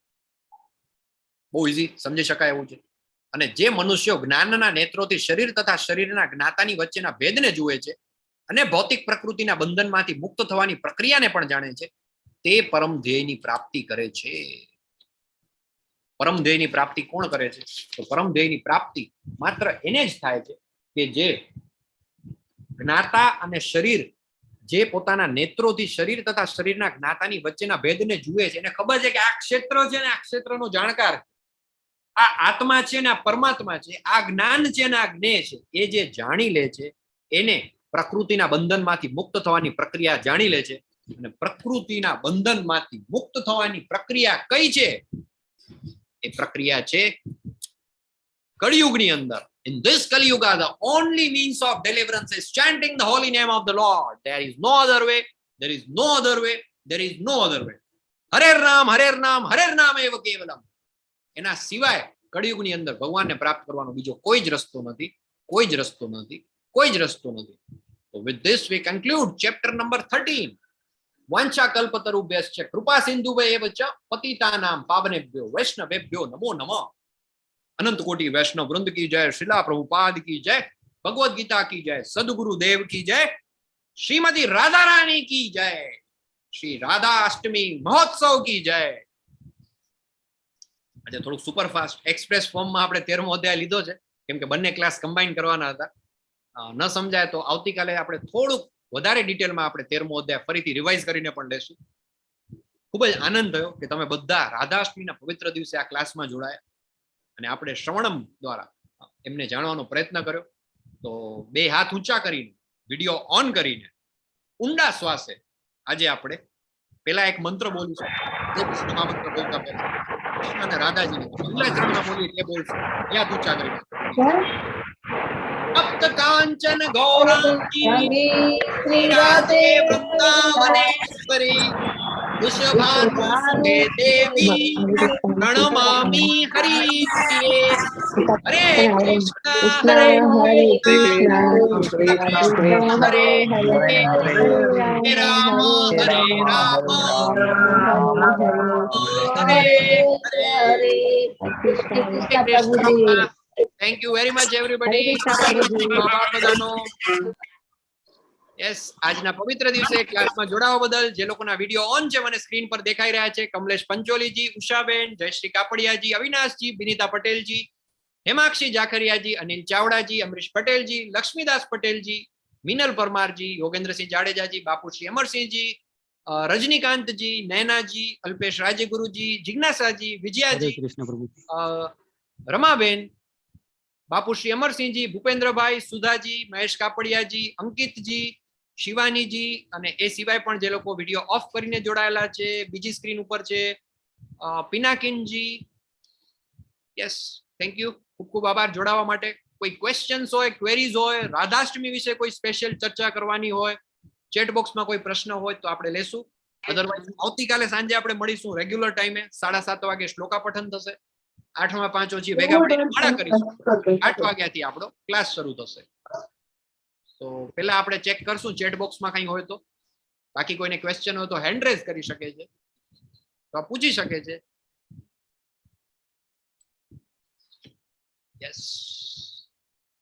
થોડું આજે માફી ચાહું છું, ક્લાસ પણ બહુ લાંબો થયો કેમ કે બંને ક્લાસ આપણા કમ્બાઈન હતા અને શરૂઆતમાં થોડા ટેકનિકલ ઇશ્યુઝ પણ હતા, એટલે ઓડિયો વિડીયો બફર થતો હતો અને એવું હતું. પણ there is some limitation with the technology કેમ કે આપણા 2 ક્લાસ ચાલુ હતા, એટલે જ્યાં સુધી ટેમ્પલનો ક્લાસ પૂરો ન થાય ત્યાં સુધી આપણે અહીંયા પણ નતા આવવાનું, એટલે આપણે પ્રયત્ન કર્યો બંનેને આજે સિંક્રોનાઇઝ કરવાનો અને ખૂબ સરસ મજાનો આપણે રાધારાણી વિશે આજે સાંભળ્યું. યસ, હરે કૃષ્ણ. નાવ